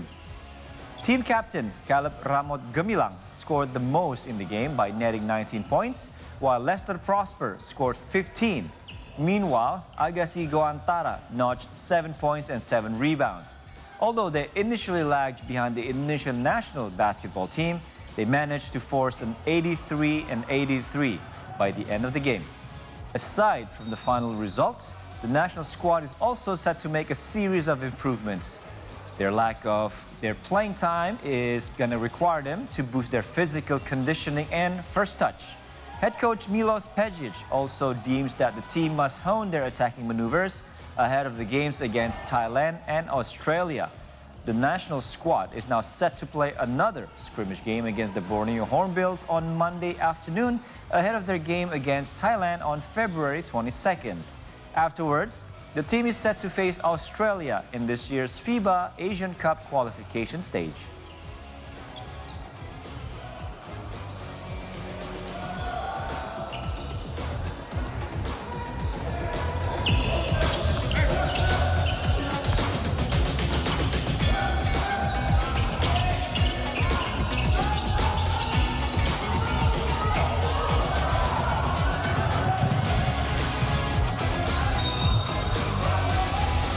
Yes, a pretty big task coming up for our Indonesian basketball team. Good luck, and hopefully you guys are going to play well. All right, moving on to tennis now. The Bulgarian tennis player Grigor Dimitrov defeated Kazakhstan's Alexander Shevchenko in 3 sets in the 2024 Rotterdam Open. This victory earns Dimitrov a spot in the semifinals, where he will face French tennis player Alex de Minaur, who defeated Andrei Rublev in 3 sets. 6th seed Grigor Dimitrov defeated Kazakhstan's Alexander Shevchenko 7-6, 3-6, 6-4 at the 2024 Rotterdam Open on Friday. Dimitrov is now qualified for the semifinals. The Bulgarian world number 13 was second best to Shevchenko in terms of aces, winners, and unforced errors, but still found a way through. In the semifinal match, Dimitrov will face Australian player Alex de Minaur, who won over his opponent Andrei Rublev.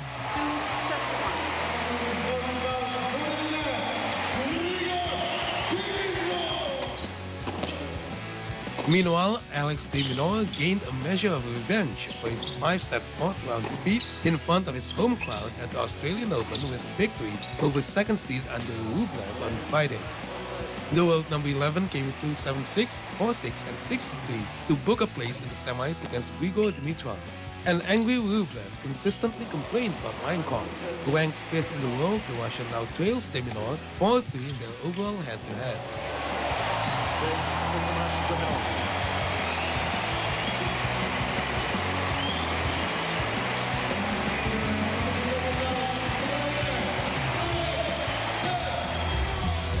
All right, guys, that's a wrap from Sports Update this hour. We're going to take a quick break.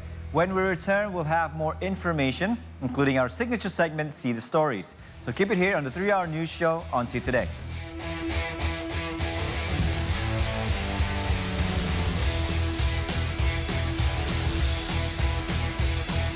Their existence is now being critically endangered. Dia memiliki ekor yang sangat panjang, jauh lebih panjang daripada badannya sendiri. Tekniknya dia itu bergelombol, menggunakan punggung temannya untuk naik. Sebenarnya konservasi burung hantu di sini latar belakangnya jelas asas manfaat. Jadi kita pengen melestarikan burung, melestarikan satwa, tapi juga otomatis dampaknya ke masyarakat yang khususnya sekarang kalau di sini kan petani. Kalau Imlek kan kita memanggil orang tua kita. Dia pakainya dari awal sampai ke ujung pakai keranjang.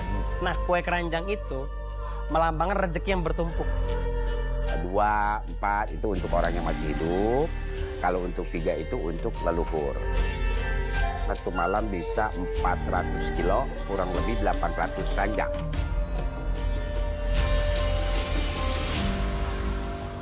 Ke Binjai mau migrasi. Cakep. Anjay, aku depotsi. Ya, aku cuma mau bilang hari ini kamu tuh cantik loh. Aduh ya Allah. Oke lah kalau penampilan dia nggak sebaik itu, nggak sebagus itu, nggak seganteng itu, tapi itu hatinya dia sebaik itu dan tidak ada orang yang pernah gue temuin hatinya sebaik Mas. Pemain.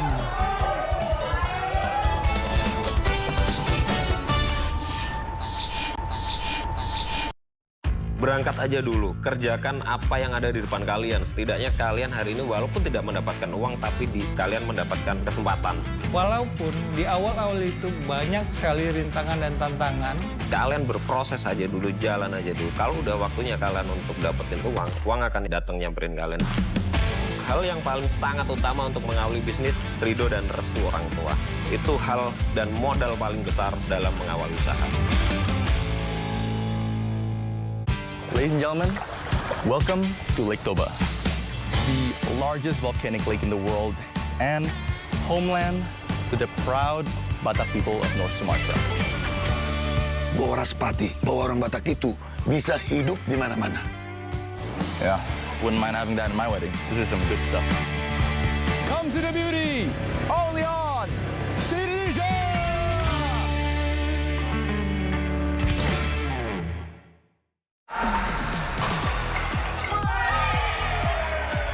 Gue yang penting apa yang gue makan bisa gue buang pada saat gue olahraga, gitu.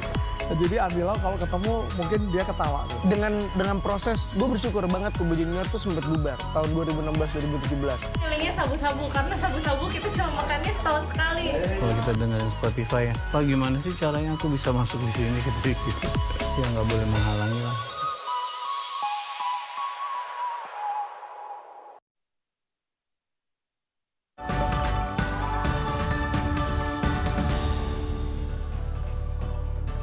Welcome back to the 3-hour news show on See Today, where for the next hour, we'll bring you the latest stories in our See the Story segment. And you're still with me, Krizia Alexa. And I'm Ranga Estemat. And for our latest updates, you can also follow us on Instagram, X, and YouTube at See Today News. And also still with us, I am Aubrey Bear, but before anything else, let's see what's making headline for today. The 2024 Egypt Port Visit Task Force has completed its aid delivery mission for the Palestinian people and is now on its way back home to Indonesia. 4 ASEAN stock markets are planning to launch a joint collaboration to push the implementation, environmental, social, and corporate government to the emitters.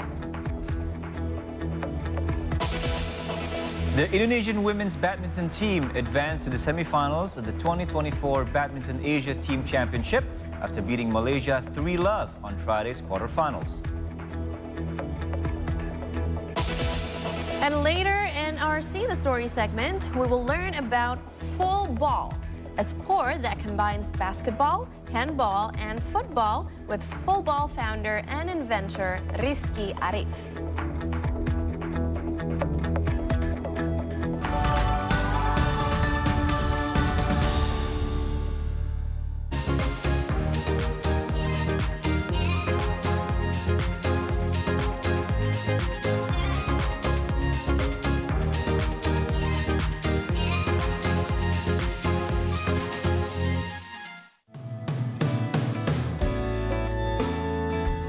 Planning a certain diet program has become a popular way to lose weight. Not only that, a diet plan can also have several health benefits.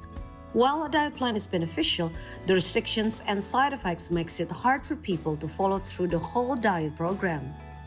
We have compiled some of the diet plan's information for you, from the do's and don'ts, health benefits, and also the side effects.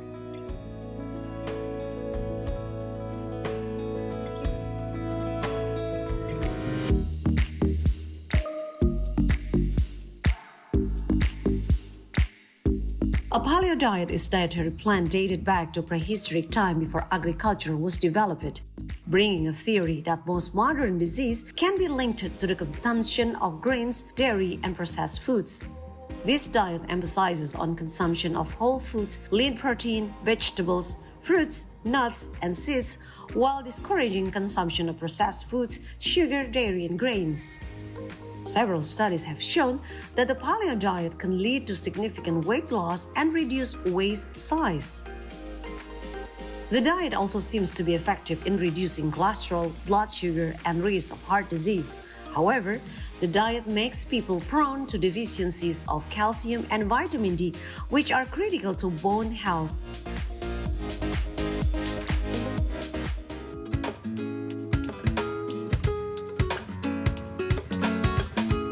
Vegan diet restricts all animal products for ethical, environmental, and health reasons. It is the strictest form of vegetarianism, and it doesn't only eliminate meat, it also eliminates dairy, eggs, and other animal-derived products. A vegan diet seems to be very effective in helping people lose weight, and it is consistently linked to the lower body weight and body mass index compared to other diets, mainly due to its low intake of calorie.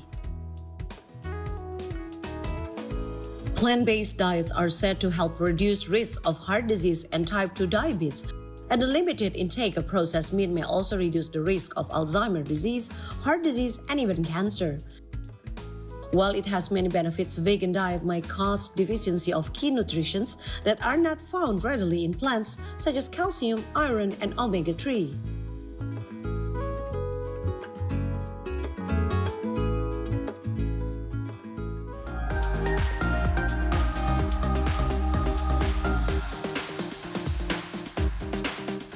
The ketogenic, also known as keto diet, is one of the low-carb and urge people to consume less carbs. The diet reduces carbs intake and replaces it with fat. The carbs reduction will put the body into a metabolic state called ketosis, where the fat will be burned as energy, while the fat in the liver will be turned into ketones, which are used to supply energy for the brain. Keto diet has many health benefits such as increase of ketones and significant decrease on blood sugar and insulin levels, but it can also cause nutrition deficiencies due to the limited range of food consumed.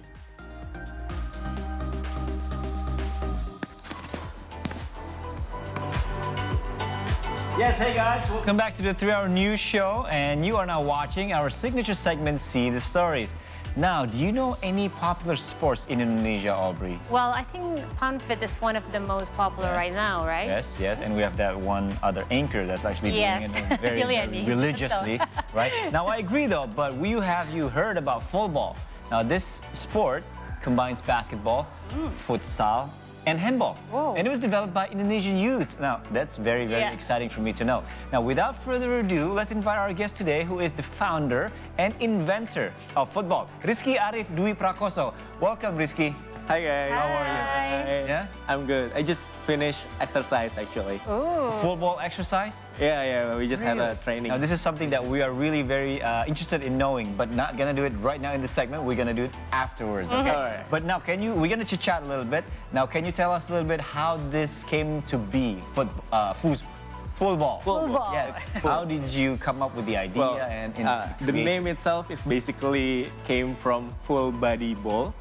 Because we use our whole body, not only like football or we only use our foot, and then basketball we only use our hand. So since we combine all the ball-based sports, we name it full body ball at first, and then we change it to full ball, so make it easier to say. Right. So when did full ball become a sport? It's actually very recent. We just here for almost a year now. Okay. So 10 very months young. ago. Yeah. We're still very young. If it's a baby, it's probably learning how to walk like that, right, Aubrey? Okay, that's very cool. Okay, and Rizky, I'm curious, how has football deployed in Indonesia? So it's basically started from me and my friends. We really love intense ball-based sports. Okay. So basically we love futsal, we love football, we also love basketball. Yeah. Like one day we're thinking about why is there no such a sport that use all body together in a ball-based sports? Yeah. We love intense sports, so at that time we tried to create just out of curiosity, we tried to create a new rules, and it turns out to be really fun, really exciting. So after that day, it becomes like every week we started doing it, and then it becomes a rule. We started to make the rules, we started to write the book. And at one point, we started a random community consisted of almost like 100 people playing 100 game people, every week. okay. Yeah. So you already have a book that you mentioned before, right? Yeah, we have a book. We have a digital book. So basically, everyone can read the book to know the rules, the history of the game. Very important. But most of the people, they're just like watching the game and then they just understand it instantly because it's easy. So I think what I want to know next is the place where you can actually play or exercise football. How, let's say, I don't know if there's is there a court specifically for football right now? Well, I hope so. Okay, so not yet. So But, where do you then we don't practice at have the moment? a specific court Uh-huh. just yet for now because it's a new sport. Okay. So basically now we are using a futsal court. Okay. So from a futsal court we can add more equipment, Yeah. which Right. is a target from football. And then we just add the target and you can play it to play football game in a futsal court. Right, right. Sport. Okay. Okay. One more, I think. Since this is still a new sport for you, but I think from what you've been telling us right now, you've been doing pretty much all the groundwork to make sure that, again, the book, the rules, the regulations, I'm sure everything now is very clear. Have you faced any challenges when developing football? Yeah. Well, I think everything we're doing now is a challenge. such a challenge. Okay. Because we need to make the equipment, we need to make the ball, Right. while in the same time we need to educate Right. new players who think this is maybe this is not a real sport, but then when they play this, they're having fun. And Yeah, so of course. yeah, it's been a very challenging time for us Right. because educating while introducing a new sport is definitely not easy. Of course. Definitely not easy. So hats off to you and your team. Hopefully you guys are gonna go as, Yeah. you know, this thing is gonna move forward as planned. Thank But you. by the way, I'm curious, when you develop this new sport, what actually your target or your goals in developing this football? So there was this one time I met someone in Singapore. I play basketball in Singapore. Yeah. I met this guy who said we are really lacking of Asian native sports. So basically all the popular sports right now that he was seeing at that time, it was all Western native sport. Yeah. So Right. basically physical features really become advantage to them. Right, right. So at football, that saying was something that inspired me at that time. So physical advantage for Asian, like basically they are Good more one. You're right. smaller and more agile to Asian type of figure. Right, right, yeah. For us Asians, like probably what you're saying, I'm trying to make it a little bit clear here. We're not too tall, we're not too big, Yeah. but we're very agile, but we're very agile, quick. very fast. We are Asians, we are very quick, we are very proud of that. So you were saying before that you had some time when you were doing this in Singapore, playing with somebody in Singapore. Now, we were just wondering if there is any, or have you had any thoughts of this maybe going international, just not outside, not in Indonesia, but also outside, maybe starting in Asia somewhere and then growing more than just in Asia? Yeah, well, actually we had our first tournament in Taiwan 6 months ago. Wow, okay. So we had a competition in university in Taiwan. Nice. So we worked together with Indonesian students, but they started the tournament there. Okay. And yeah, we were having fun there. Oh, good. So Yeah, so- was that the first, the one tournament so far ever for you for football, full ball? We do tournament every month here in Indonesia. Okay, that's good. For international tournament, of course, there was. That was the first one. So go back to the local tournament. So you have it every month, you say? We have currently in Jakarta. We have Jakarta Football League. Right. Every week we are having a competition. So we have Great. 4 official clubs right Yes, now. yes. We have like Jakarta North, Jakarta Right. East, Okay. Jakarta West, and Jakarta South. Right. They're competing for league every week. So there's 5 leagues. No, 5 teams. There's 4 major clubs. Oh, 4 clubs. 4 clubs. And you compete every week Yeah, we're competing amongst every the week. clubs. That is really And cool. for outside Jakarta, do you also have We don't have league yet outside of Jakarta, but we have community running in around 5 cities right now. Oh, great. Interesting. By the way, for those of you that watch our show, maybe want to join your football and then also the competition as well. Maybe you can tell them how to join. Yeah, well, if you are in Jakarta, then you're in good luck because we're playing every week. And every Saturday, we welcome a new players and it's free. We will have coaching, we will have mentoring for you and we will coach you to understand the game. Okay. So basically, you can come in Tebet every Saturday. Okay. If you are in Jakarta, if you are in Bandung, Bali, Surabaya, and Jogja, you can check our Instagram at @officialfullball. You can join the community and play every week also as well. Okay, and also TikTok, right? And also TikTok, yeah. We're quite okay in TikTok. Okay, so follow on We're quite TikTok. good. Okay, so we will continue our talk with Rizky after the break, so don't go anywhere.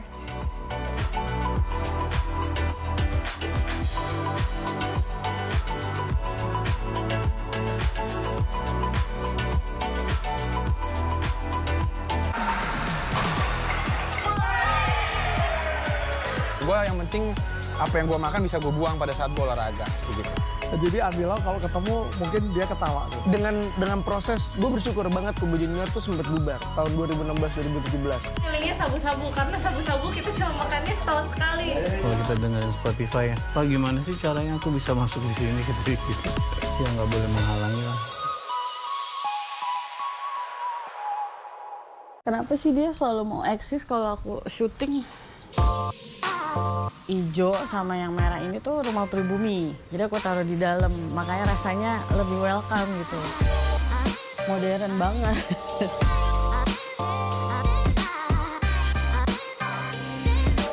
Dia tuh sempit banget kalau ceilingnya pendek.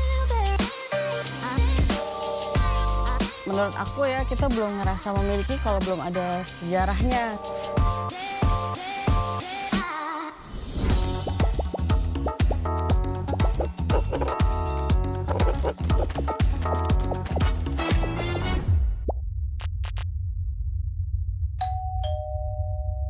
China has been racing against time for rescue and disaster relief work after a landslide on Monday struck a mountainous village in southwest China's Yunnan province. Kalau Imlek kan kita memanggil orang tua kita. Dia pakainya dari awal sampai ke ujung pakai keranjang. Nah, kue keranjang itu melambangkan rezeki yang bertumpuk. 2, 4 itu untuk orang yang masih hidup. Kalau untuk 3 itu untuk leluhur. Satu malam bisa 400 kilo, kurang lebih 800 ranjang.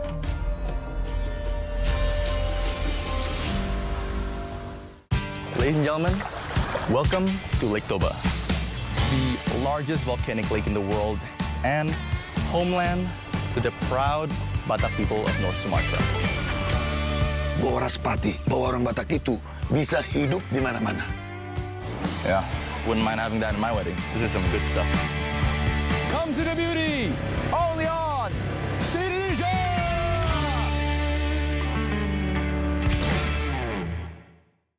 Hey there, buddies! Welcome back to another episode of Buddy Talk. Enggak, dia hostnya, kita co-hostnya. It's better to be overdressed than underdressed. That's Yeah, actually a good hack, because I used to live in Canada. That was our trick. Ayo, Nico! Point to Manado on this map. I'm horrible. I told you I'm bad. Dikira dengan banyaknya informasi itu kan jadi makin gampang gitu nulis. Iya. Tapi ternyata susah banget. About you that makes me indulge in the company of your own kind.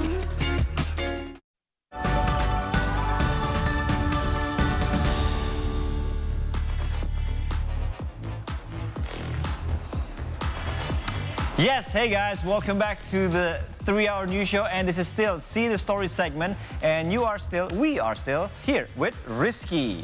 Yes, as beginners, can you share to us some tips about full ball?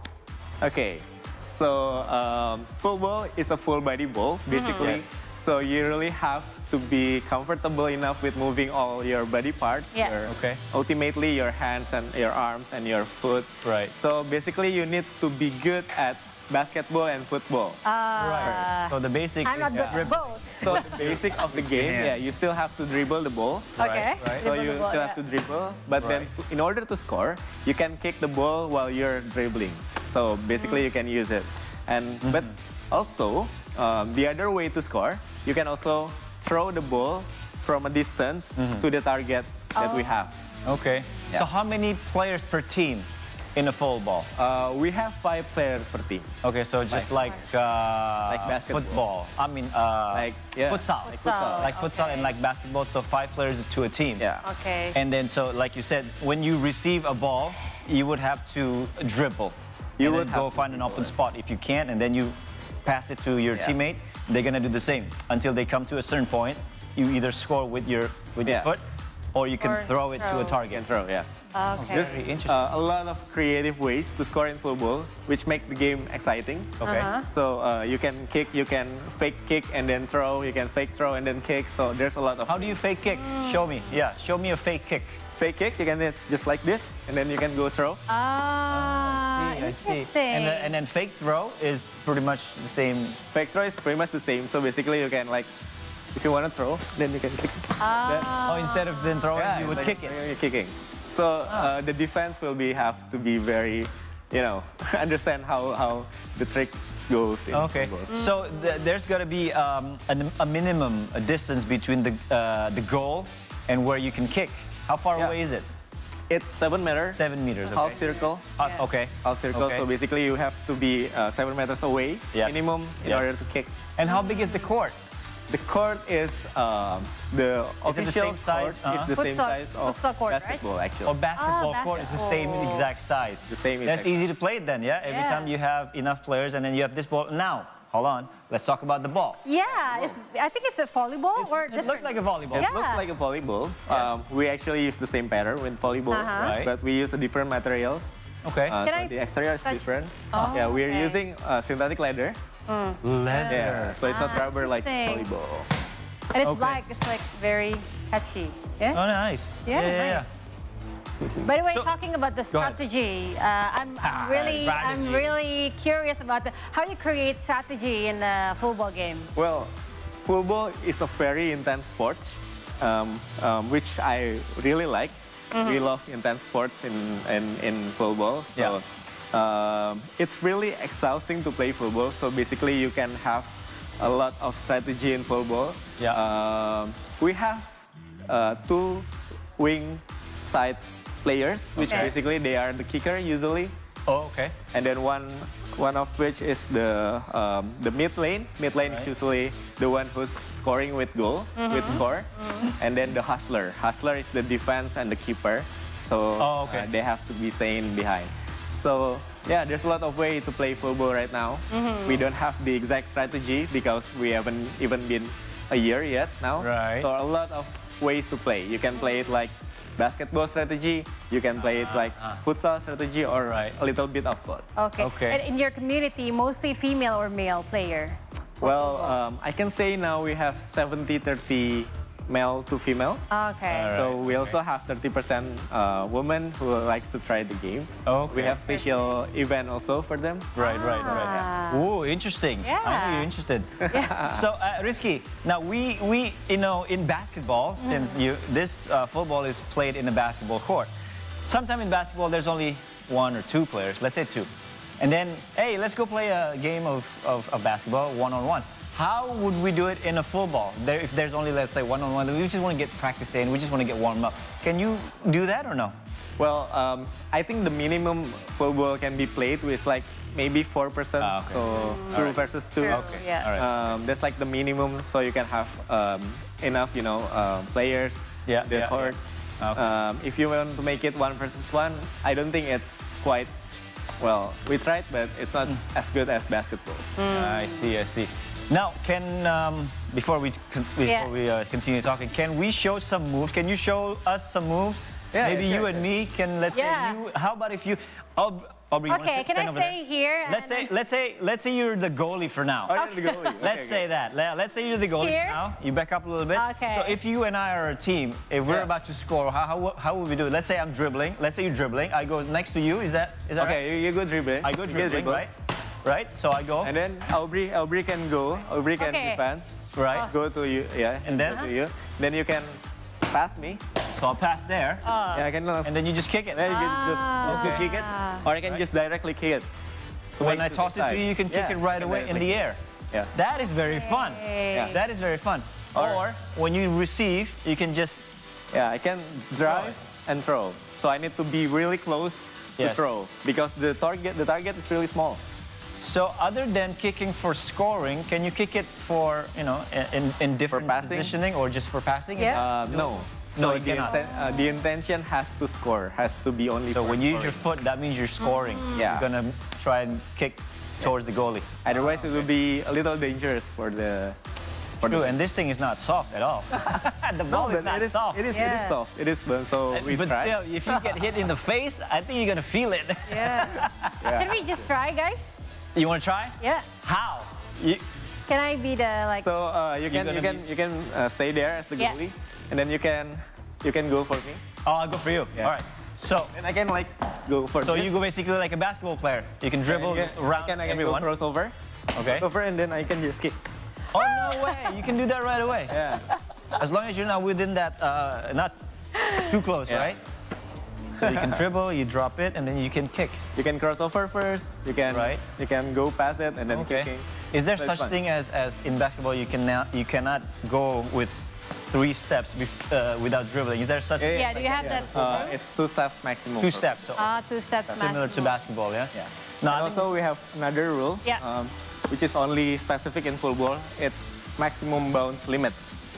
So basically, after it's bouncing for 2 times, you cannot kick it anymore. Cannot. Cannot. Cannot. Oh. Cannot kick it anymore. So only 1 time, One, or just go direct with it. direct. So after 2 After bounces, 2 bounces. no kick. No kick. Okay, but you can have pick to it up pick and then You can pick- and then pick it up. run again or pass it to your teammate. I see. Okay. Now how about scoring? Because I think you saying before you can kick to a goal, Yeah. or you can throw it to a target. But if you do that, you can get extra points or something like that. How do Yeah. you score? So the logic behind football is what body parts are you using to score. If you use your hand, you can only access target. So you cannot access the goal. Okay. If you use your foot, you can access the goal and the target. Oh, that's it. Okay. If you kick and then it hits the target, we call it full ball. It's the most point in full ball. How many points do you It's the get? most celebrated one in full ball. Right. Yeah, it's How many 3 do you points. get? How many 3 points? points. 3 points. Normally, when you score, you get 1. Normally when you score, you get 2. Oh, so exactly like 2. basketball. Yeah, Every yeah. score, you get every basket. But you it's get much 2. more harder to get full ball I am points. sure. I really want to play again with you guys and Yeah. also ask Frisia to join Oh, sure. this game. But I think we need to have a break. She's not Yes. coming. Yeah. We're just So- playing because we're gonna eat. Yeah. Okay, but now we are going for another break. But when we return, we'll make some chicken wraps in our See the Cooking segment. So stay tuned. Thank you so much, Rizky, Thank you, for Rizky. coming Thank you to our for studio. inviting me. With the season. Yes. Good luck See you with on the court. football. I'll see you on the Thank court. you. See you in the court. All right, man. Bye. We're gonna work on the kicking.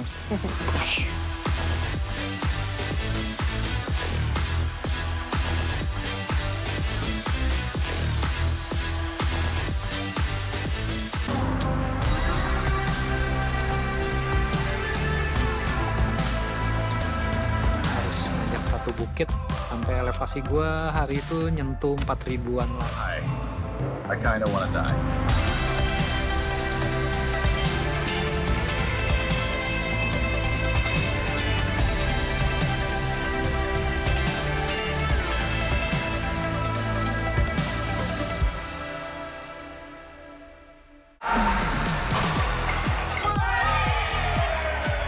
Gue yang penting apa yang gue makan bisa gue buang pada saat gue olahraga sih gitu.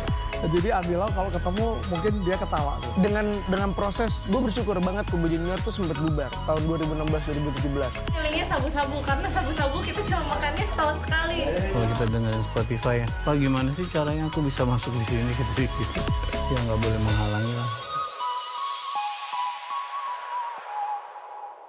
Good morning, Indonesia, Southeast Asia, and the world. Rise and shine, everyone. A brand new start to a brand new month and a brand new week here at Good morning. Good morning. It's a deja vu. Good. Deja vu. It's like with sports, entertainment as well. It is time for Steve Today with Business with me, Caroline Sutherland. All right, guys. See Indonesia, see the world, see today. Ke Binjai mau migrasi. Cakep. Anjay, aku depot sih. Ya aku cuma mau bilang hari ini kamu tuh cantik loh. Aduh ya Allah. Baru kali ini. Oke lah kalau penampilan dia nggak sebaik itu, nggak sebagus itu, nggak seganteng itu, tapi itu hatinya dia sebaik itu dan tidak ada orang yang pernah gue temuin hatinya sebaik Mas. Pemain.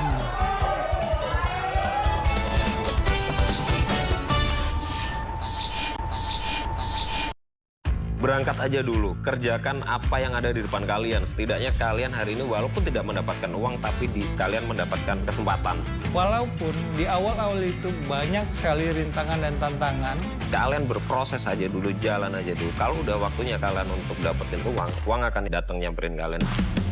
Hal yang paling sangat utama untuk mengawali bisnis, ridho dan restu orang tua. Itu hal dan modal paling besar dalam mengawali usaha.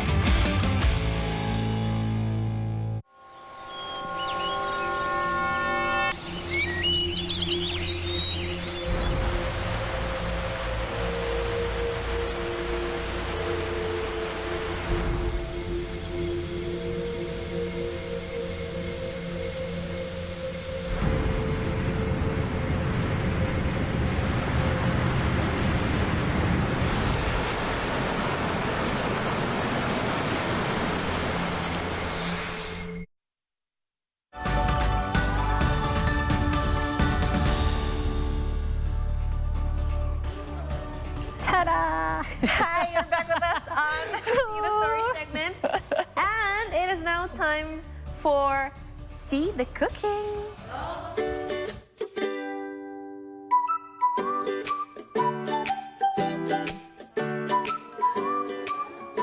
Okay, before I explain all the ingredients, I would like to apologize because I couldn't join you both. I wonder why. You wonder why? Because I was busy preparing, doing the I think prep, she's forgiven, you know? yeah? She's forgiven? Thank you. Okay. Thank Can we get double portions after this?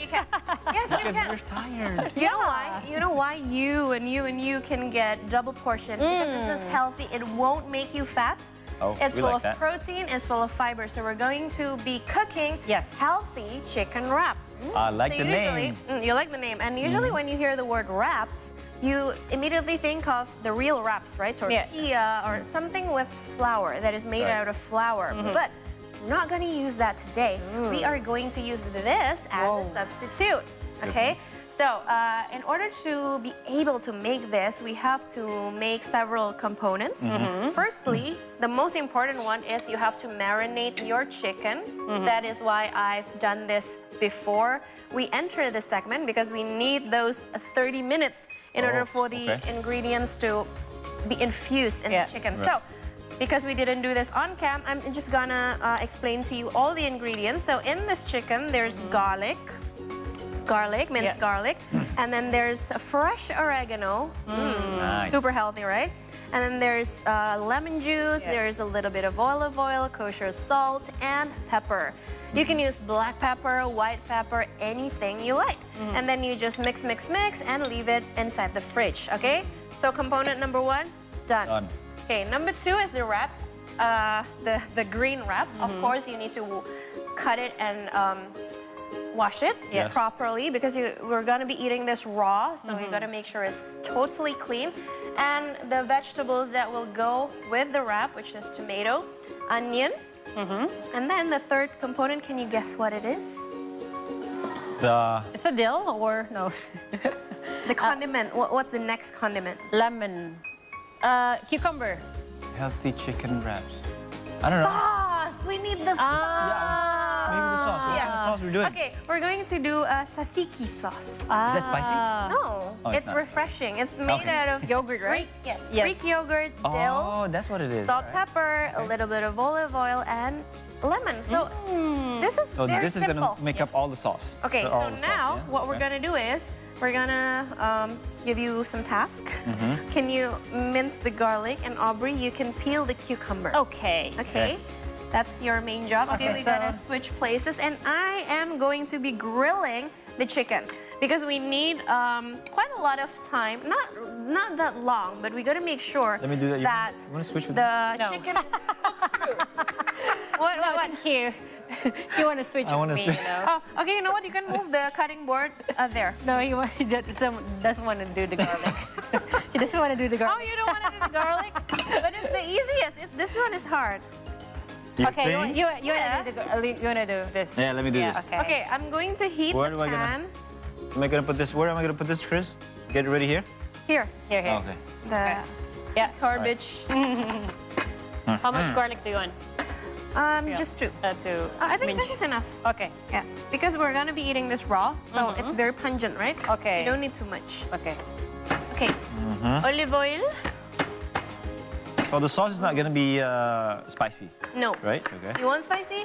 No, just asking. Okay. What kind of sauce? We're not doing spicy today. Nothing spicy We're going today. Western. Western people don't like spicy. All right, they're missing out. They are, definitely. Okay, make sure it's hot. And we can pour the oil. Because this is not non-stick, so I gotta be a little generous in the oil. Sorry. Oops.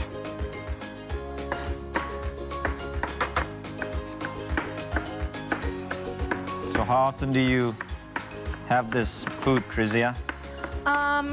At least once every 2 weeks. Oh, okay. Yes, because I'm more into Indonesian food.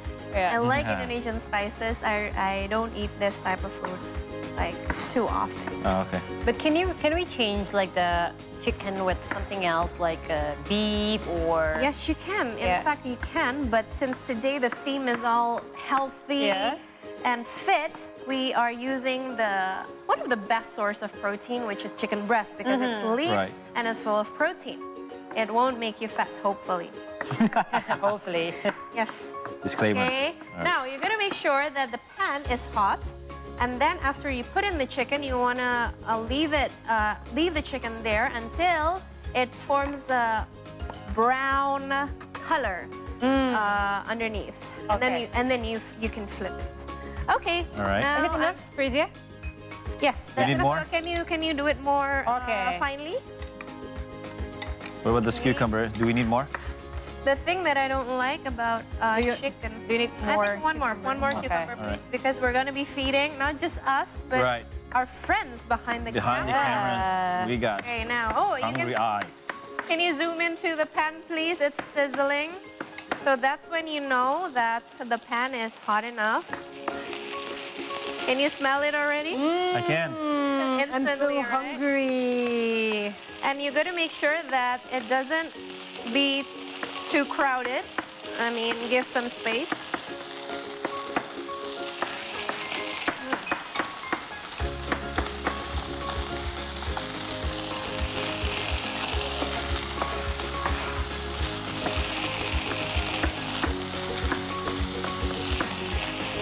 I think we got to divide this into 2 batches. Yeah. Because we've got no room left. Okay, maybe a little more. A little more. Okay, I'm trying my best to fit everything. You're doing great, Krizia. Yeah. And you are also doing great. It's done? Yes, that's good. Okay, now you can put the garlic inside the Greek yogurt. We are starting to make the sauce. Okay. Oh. So it's like an tzatziki. Is it Greek Tzatziki, yogurt? Okay. Yes. Okay, and then pour some olive oil, just a little bit. Oopsie. Oop, that's it. And cucumbers, cut them up. The cucumber. Okay. All of it. Okay. And then some dill. Okay, so All dill or a bit? All. Put it all. So if you want to see the dill when it's not cut yet, this is it, dill. And then lemon juice. Okay. Maybe half of it. Okay. Yeah. It's not brown yet. Half And of then? it. And then you put some salt and pepper. Pepper. Just use your hand, Aubrey. Okay. It's all right. Oh, not too much. Okay. Is it too much? No. No, Just use okay. your hand and sprinkle it. Okay. And sprinkle. Okay, now you can mix it and then taste it. Okay. Smells good so far. It's really Smells good. Oh yes. Like refreshing. Very Good. fresh. And the chicken smells so good, Krizia. Okay, mix well. the oil. How long is the chicken gonna stay there until they're ready? It's not brown yet. So Usually take actually, if you want your chicken to be brown very, very nicely, you got to use a stainless steel pan. It gives a nice brown color. This we are using. Okay, the outside is stainless, but it's coated. Right. Okay. So it doesn't do as well as stainless. The stainless one. Okay. And now we are still waiting for this. Yes. Wait for that. And we'll be back with your daily dose of entertainment on the last segment of the show. You don't want to miss that, so don't go anywhere.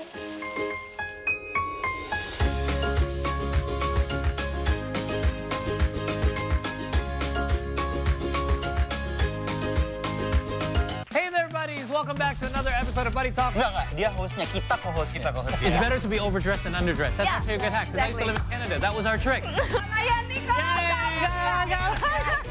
Point to Manado on the map.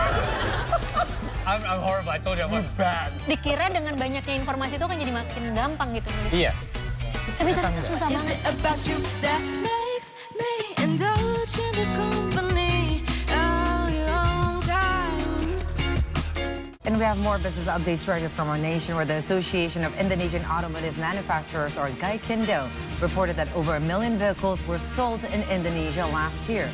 The Indonesian government has announced plans to allocate around 4.8 billion rupiahs for this year's pre-employment program. Now, the program aims to help boost economic recovery, especially for those affected by COVID-related layoffs. The Indonesian government is once again providing food aid in the form of rice reserves to support the public amid higher prices of the commodity in the market. Stok bulog sekarang ini alhamdulillah masih pada posisi yang baik. Masih 1,4 juta ton.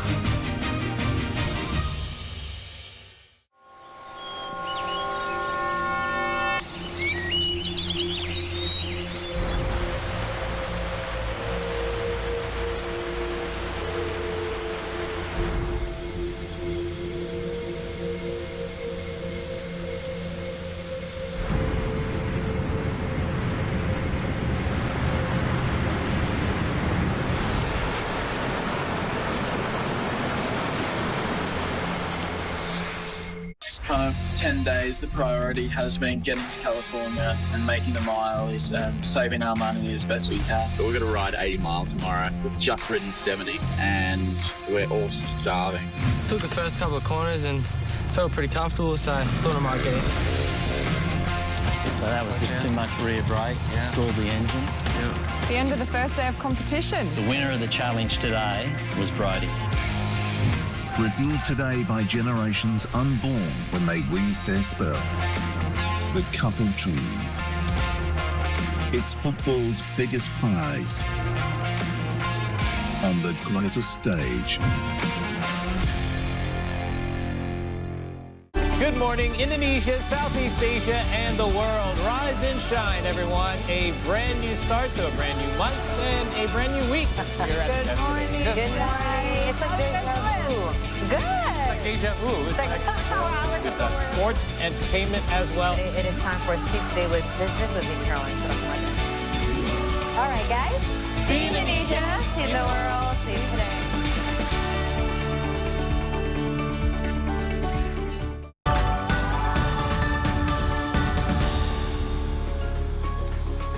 Yes, welcome back to the 3-Hour News Show on C Today. It's time for some entertainment news. But before that, we're going to update the audience regarding our cooking process. As you can see, the chicken is already really a little bit brown. Ta-da! And then after this, we are going to assemble everything here on top of the romaine lettuce. And you got to see Ranga's work right here. He is doing such a great job with the cucumber. And Aubrey did a wonderful job in assembling the tzatziki sauce. You've tried it and it's perfect, right?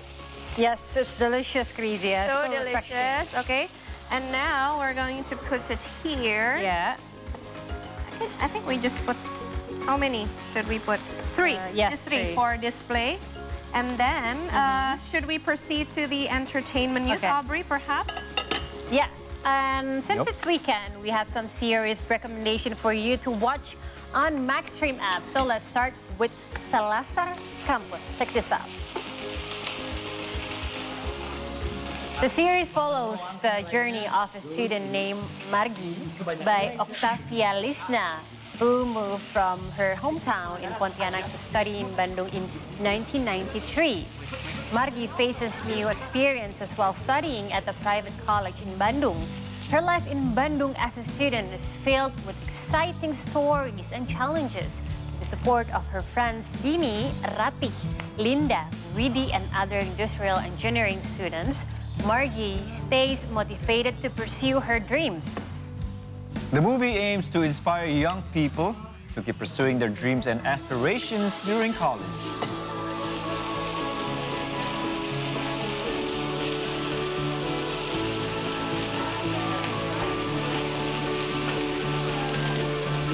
Now, next up, OpenAI recently stunned the world with an earth-shattering announcement. The US-based artificial intelligence research organization has introduced a new generator called Sora that can produce surreal lifelike videos. Sora is a diffusion model with transformer architecture, which means its neural network functions similarly to ChatGPT. It was developed as a text-to-video model that converts text prompts into short video clips. According to OpenAI, Sora is able to generate complex scenes with multiple characters, specific type of motion, and accurate details of the subject and background. OpenAI added that it is developing an AI video detection classifier that can tell whether a video was created by Sora or not. This appears to be a similar step to the one taken after ChatGPT was launched, in which the AI company released text classifier. However, it was unable to detect any content created by itself. The company has yet to announce the release date of Sora, as it does not appear to have provided even a vague indication of when it might be made generally available.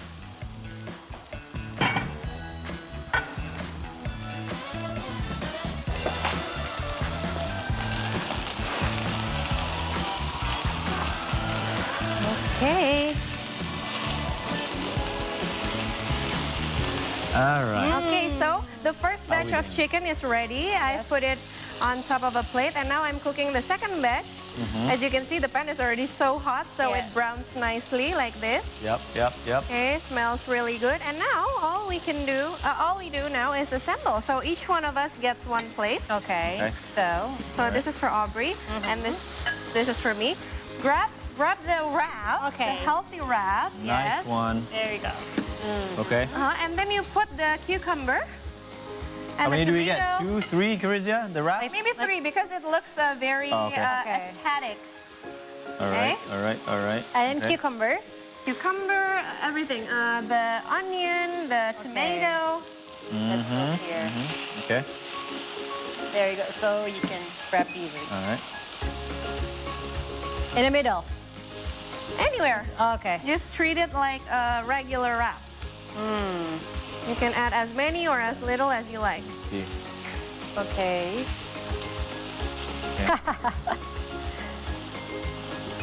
Okay. Ooh, smells good. Yeah, smells really, really good, Crizia. Yay. Do you want help for your wraps? No, thank you. It's okay. And then you can put the chicken. Put the chicken on top of the on top of everything. I think we're done here. Wow, beautiful. Yeah. Beautiful. I want 2 for each of the. Let's start with this. Cake. And the sauce, right? Yes, and then the last thing we do. Okay, wait for me. Okay. Okay. I'm going to put this. Oh, yeah. You make it like this. Okay. Let's see. There you go. And you want more? One more? Oh, no. Just All keep right. it. Over here. Okay. Oh, oopsie. Okay. Yeah. Just get this one. Is it cooked yet? I don't think it's... Okay. I think we're okay. That's good. Right. And I'm gonna put you have like tomato. a lot of chicken. Yeah. I think Get you the need protein more. in. You need more, Angga. That's too Let me little. try this first. I think, yeah? I Okay. think I have enough for Okay. And as a starters. Okay. cukes. Okay. I can see where this is going, guys. And zoom in. Let's pour the Oh, this is it. sauce. Which camera is it that is going to shoot this moment of truth? Are you guys ready? Here we go. Let's pour it. This is the icing on the cake, huh? Again, more. Zip. It's so pretty, eh? Zippity So zip. pretty, so healthy, And delicious. Everything is fresh. This I can think of this as a snack too. You go now. Yeah. Right. Aubrey and Ranga, you can pour the Okay. sauce. Do you want this beautiful chicken, Ranga? Sure. Oops. I'll Give have. me more. Yeah. That one's good. Perfect. Here. Right there. Thank you. You're so nice to Ranga. I don't get one. Because you are already on the I'm end. jealous. You're on that. I'm jealous. Okay, here. Little piece for you. Okay, thank you. Yeah, there you go. Fresh out the oven. Okay. Okay, is it enough, right? Yes, you can put Yeah. as many or as little as you want. Okay, Ranga. Okay, your okay. There you go. Here you go. I cannot wait to taste it. I believe it's like so delicious. Yum yum. It's gonna be messy, but it's gonna, Gonna be good. messy, but I think you're not gonna regret it. Yes. All right. Okay. Let's show it to the camera. Lift our plate. Ta-da! Healthy chicken wrap. Ta-da! Oops, don't you slide, buddy. Whoop. All right. Okay. They're sliding. a The little bit. moment of truth. Let's try it. Okay. Now you eat right away like this, or you want to wrap it? This. No, just like this. Oh, okay. Ah, okay. Cheers. All right. Cheers.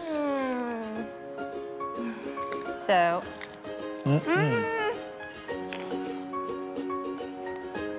So fresh. Oh, no way.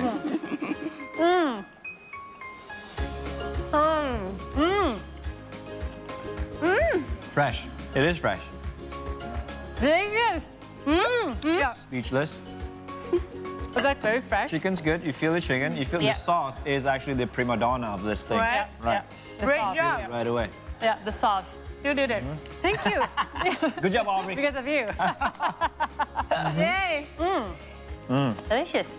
I like it. You like But it? if you ask me, Cruzia, this is gonna be my snack. Not My not late main night, course. late night snack before I go to bed, right? Yes. Exactly. That's actually a good idea. Oh, one more tip for you. Some people doesn't like eating onion raw, right? But trust me, when you cut it as thin as this, it won't taste You bitter. won't taste anything. Yeah, yeah, Right? yeah. It just gives some more fragrance. Yeah. You just feel Exactly. something is very, very good in your mouth, and then you feel, Hey. yeah, that's not the onion. Again. Uh-huh. Yeah. It's gonna fill you up. I like it so much. Give me a moment.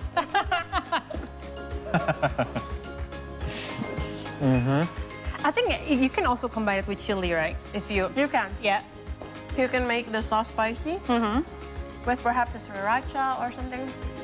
I don't know, but I don't like it. I like it this way. No, I don't think. I mean, me personally, I'm not gonna mix it with that. Yeah. It's good. By the way, we still have one more information for the audience. Warner Bros. Has released the second official trailer for Godzilla and Kong, The New Empire. Oh, my son loves this. Oh, no. After the first Good. trailer was released in December 2023. Now, it will be the first Hollywood-made Godzilla film after Godzilla vs. Kong in 2021. This world has more secrets than we could possibly imagine. The second trailer for Godzilla x Kong, The New Empire was released by Warner Bros. Pictures on Thursday, February 15, 2024. The film will air on March 29, featuring a cast led by Dan Stevens, Rebecca Hall, Brian Tyree Henry, and Rachel Harris. What could have done this? Godzilla and Kong will be fighting a new titan named Skull King, who seems to be threatening humanity with war. If this second trailer is any indication, Skull King isn't the only monster Godzilla and Kong have to worry about. Kong can't stop this on his own. At the beginning of the second trailer, Kong is shown wearing an armored glove called the Beast, while Godzilla is seen with glowing blue veins all over his body that are much bigger than usual.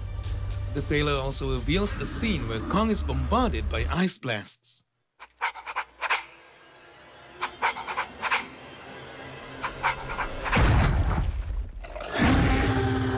This sets up the introduction of a new ice monster that may join the film. This second trailer has been viewed 9 million times in 24 hours and is the 5th trending YouTube spot right now. Welcome to my world.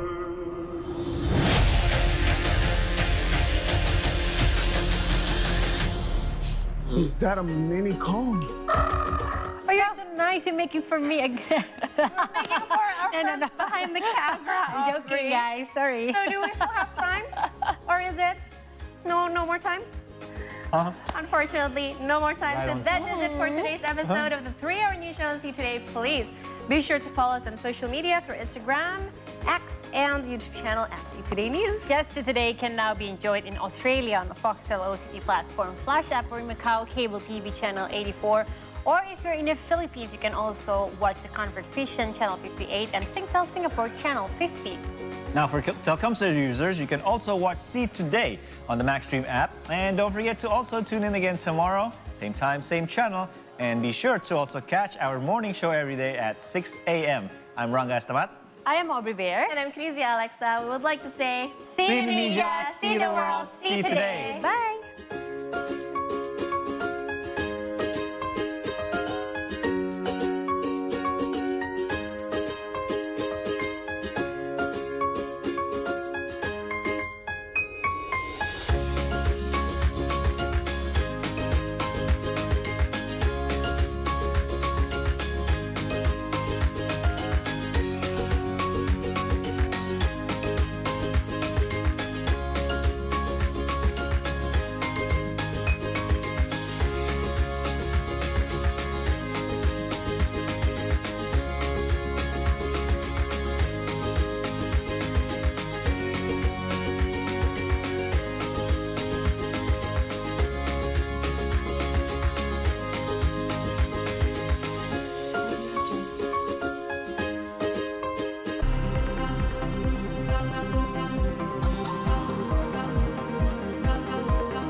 Ku melunglai sempatku memuji dalam hatiku. Sebentar. Itu fals banget, Mas Paul. Fals ya? Mohon maaf, itu jelek fals banget. Jelek banget. Kira oke sih. Nggak ya? Ya, kan merasanya. Oh, benar. Ya, kira gini, gue panggilin temen lari gue. Oh, temen lari? Iya. Lu nya penyanyi. Tapi temen lari gue nih namanya Hedi Yunus. Hah? The real Hedi Yunus? The real Hedi Yunus. Hedi Yunus Kahitna? Iya. Gimana? Bisa datang? Bisa banget. Wow! Hey buddies, welcome back to another episode of Buddy Talk with me, Paul Palelli. And as you could see and hear from Raden, apparently we have the legendary Hedi Yunus joining us for this episode of Buddy Talk. Stick around.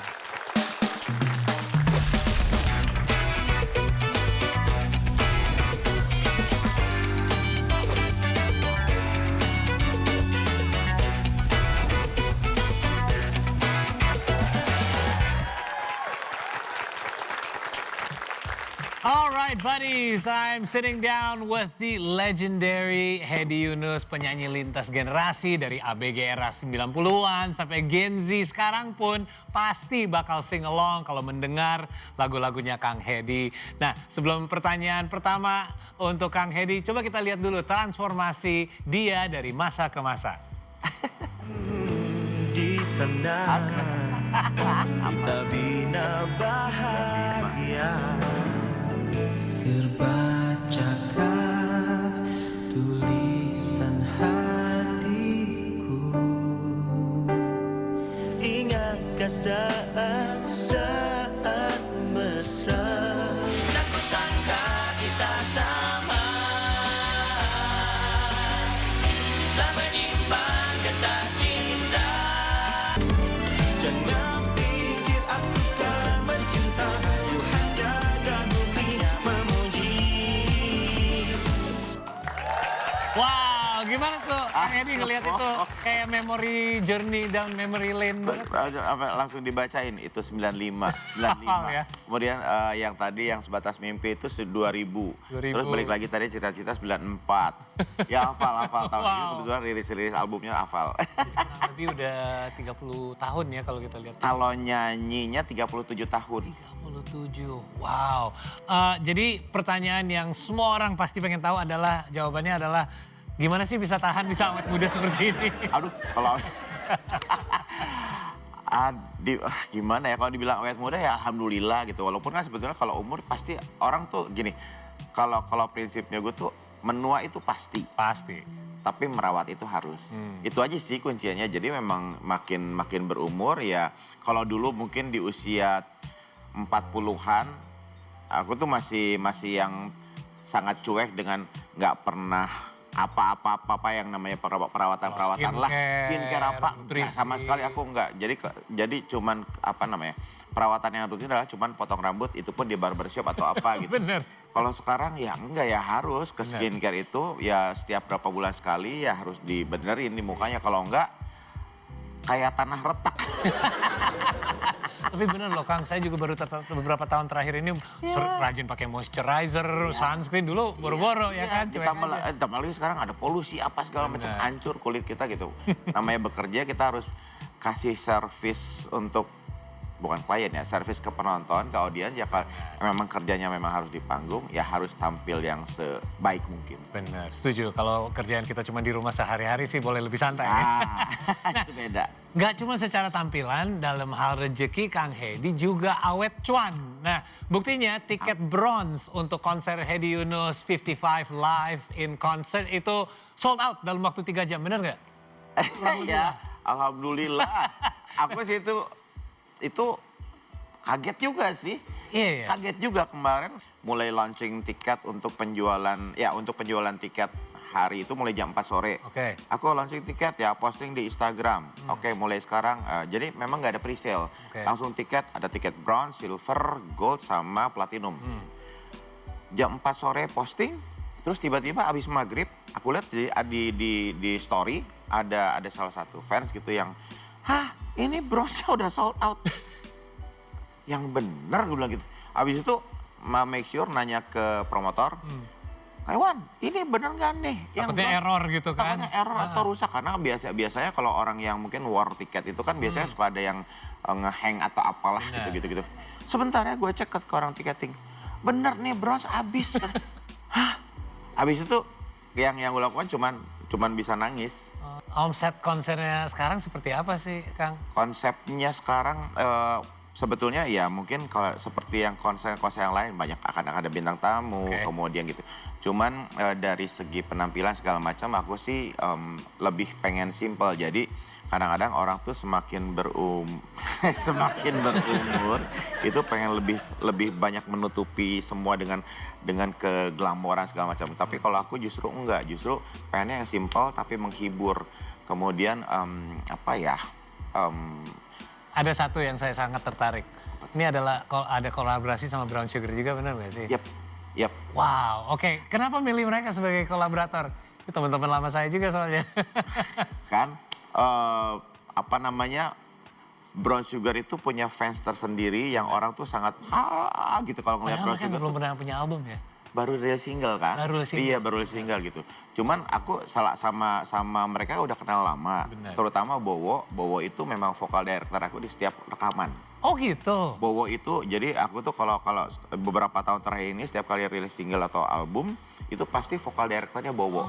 Nah aku tuh inginnya, tadinya mengedepankan ya seorang Bowo dan teman-temannya untuk ya lu jangan nggak cuman sibuk di studio aja tapi harus ada di panggung konser gitu. Terus yang kolaborasi sama Bronsu juga memang kita konsepnya nanti kayak Boyz II Men-an gitu. Wih, keren banget sih.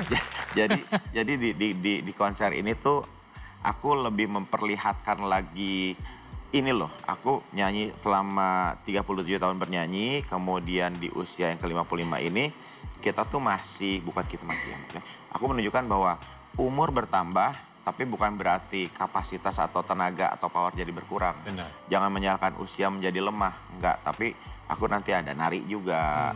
Kemudian sama Nasar. Nah itu dia, jadi konsepnya bukan, nah ini kalau Brown Sugar R&B jelas lah. Ini ada dangdut juga ada konsepnya. Dangdut juga.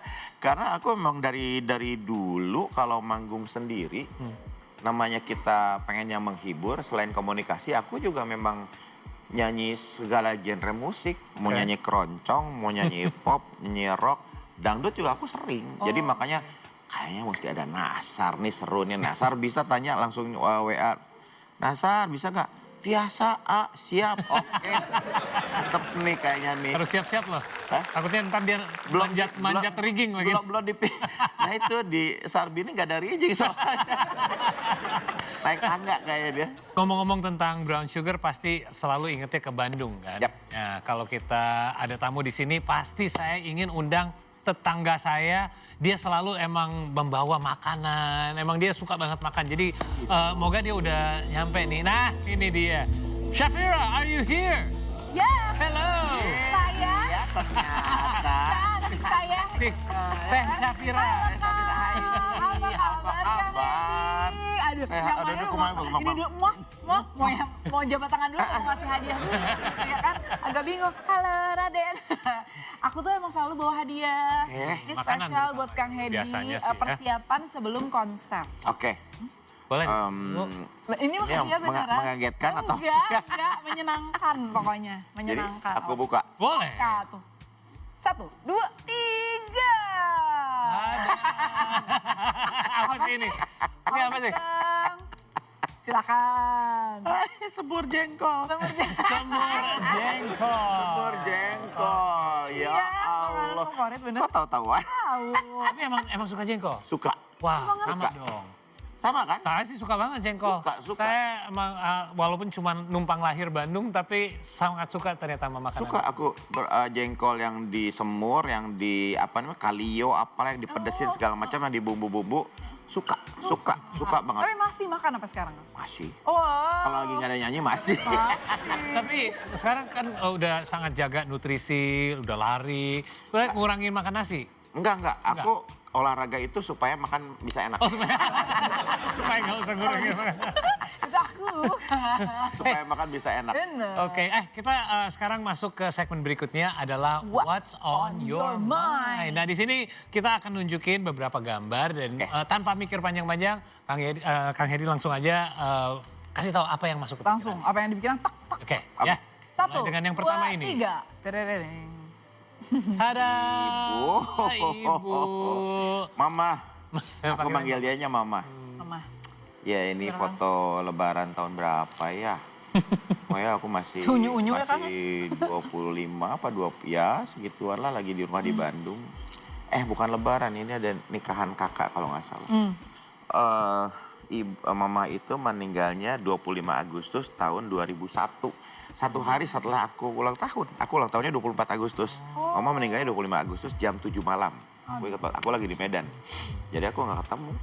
Pas lagi meninggalnya nggak nungguin, cuman besoknya ditungguin sebelum dimakamin. Jadi besoknya aku dari Medan pulang ke Bandung. Terus pulang ke Jakarta. Waktu itu masih lewat belum ada Cipularang ya. Benar. jadi sama ada ustadz aku gitu nemenin nyupir macam ditungguin sampai rumah jam 2 siang. Jadi cuman bener-bener amanatnya tuh memang amanatnya aku harus nungguin harus ya salah deh. Ada anak paling kecil ya kan? Anak paling kecil 9 dari 9 bersaudara. Jadi deket banget. Lagi deket-deketnya karena waktu itu tuh lagi 1 tahun tuh aku lagi masa-masa saya pengen berbalas budi lah gitu. Karena kan ada sesuatu hal yang bikin aku jadi bukan agak jauh maksudnya akunya memang nakal waktu itu lah. Jadi jam 2 saya sampai rumah cuman ngelihat 5 menit. Habis itu cium segala macam ngedoain udah kafannya ditutup terus kita ke makam. Ya. Kenapa sih? Carlo. Tahun ya kalian bersahabatan. Apa Carlo mah 37 tahun sama-sama. Apa namanya? Lebih dekat sama ya mungkin lebih dekat sama Kahitna ya leh. Ya. Daripada sama kakak-kakak sama keluarga gitu karena tiap hari kemana-mana gitu. Kita kan manggungnya tuh ya maksudnya sangat padat gitu yang dari yang ya udahlah pokoknya gitu. Kita ada satu lagi. One more. Sorry ya, aku ngomongnya panjang-panjang. Nggak apa-apa, masih ada satu yang kita ingin share. Si Neng. Neng Irma lucu banget ya, gemes. Ya Allah. Ini siapa sih Kang? Ini tuh putri dari orang yang kerja di rumah. Oh ya ampun, lucu amat sih, gemes. Ya ampun. Udah kayak ya emang udah dari bayi dia udah aku nggak tahu ya udah digendong-gendong dan udah jadi udah kayak anak aja. Jadi mereka ngelihat Kang Hedi ini udah jadi kayak bapak kedua aja ya ibaratnya. Iya, macamnya seperti itu ya. Maksudnya udah dan aku pun sekarang tuh salah satu alasan kalau habis selesai kerja nyanyi apa segala macam pulang. Harus ketemu anak. Karena Karena dan dia pun nungguin dia lebih posesif. Kadang-kadang kalau aku pulang dari luar kota, pulang bawa koper gitu kan. Ntar malam ada nyanyi lagi gitu. Cuma gitu, Om hari ini nggak kemana-mana kan? Gue cuma gitu doang. Tuh kan gitu. Gue cuman mimik gitu doang dia tuh kan gitu. Tapi ya yang jadi ada semangat untuk pulang lah paling nggak. Pasti. Iya. Iya. Ya ampun, seru banget. Bisa kadang-kadang kita tuh bisa lebih dekat sama orang lain yang mungkin nggak ada hubungan sama hubungan darah. Ya, tapi karena mereka udah sama-sama sama kita, udah menjadi bagian dari kita share semuanya. Kayak ya ampun gitu, sedekat itu luar biasa. Hey, we're going to take a short break here on Buddy Talk. We have more with the legendary Hedi Yunus when we return here. Stay with us. Go.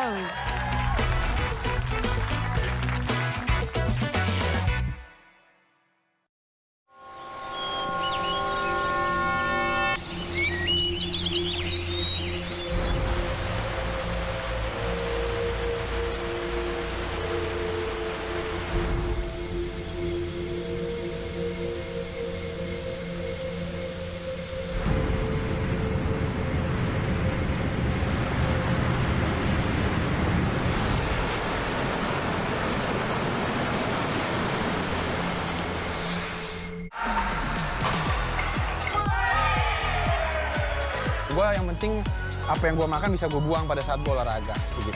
Jadi Abila kalau ketemu mungkin dia ketawa. Dengan proses gue bersyukur banget Kubu Junior tuh sempat bubar tahun 2016-2017.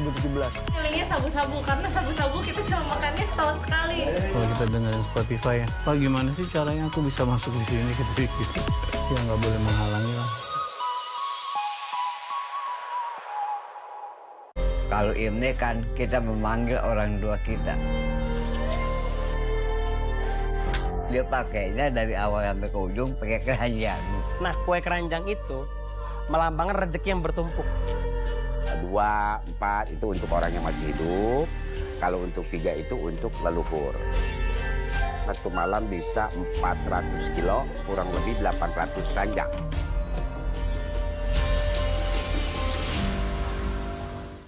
Ladies and gentlemen, welcome to Lake Toba, the largest volcanic lake in the world and homeland to the proud Batak people of North Sumatra.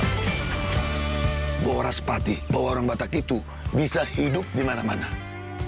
Yeah, wouldn't mind having that in my wedding. This is some good stuff. Come to the beauty, only on CDJ!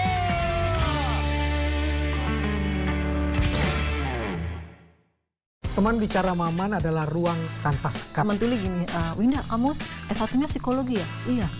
Saya mau curhat gitu. Gelar dokter penari itu langka. Hanya 7 orang? Saya. Dirimu yang ke-7? Ke-7, ya. Kalau saya observatif langsung menjadi ronggengnya. Hai anak kecil, aku sudah bertahun-tahun berada di dalam botol ini. Lock and hit tadi itu, di bagian hitnya saya coba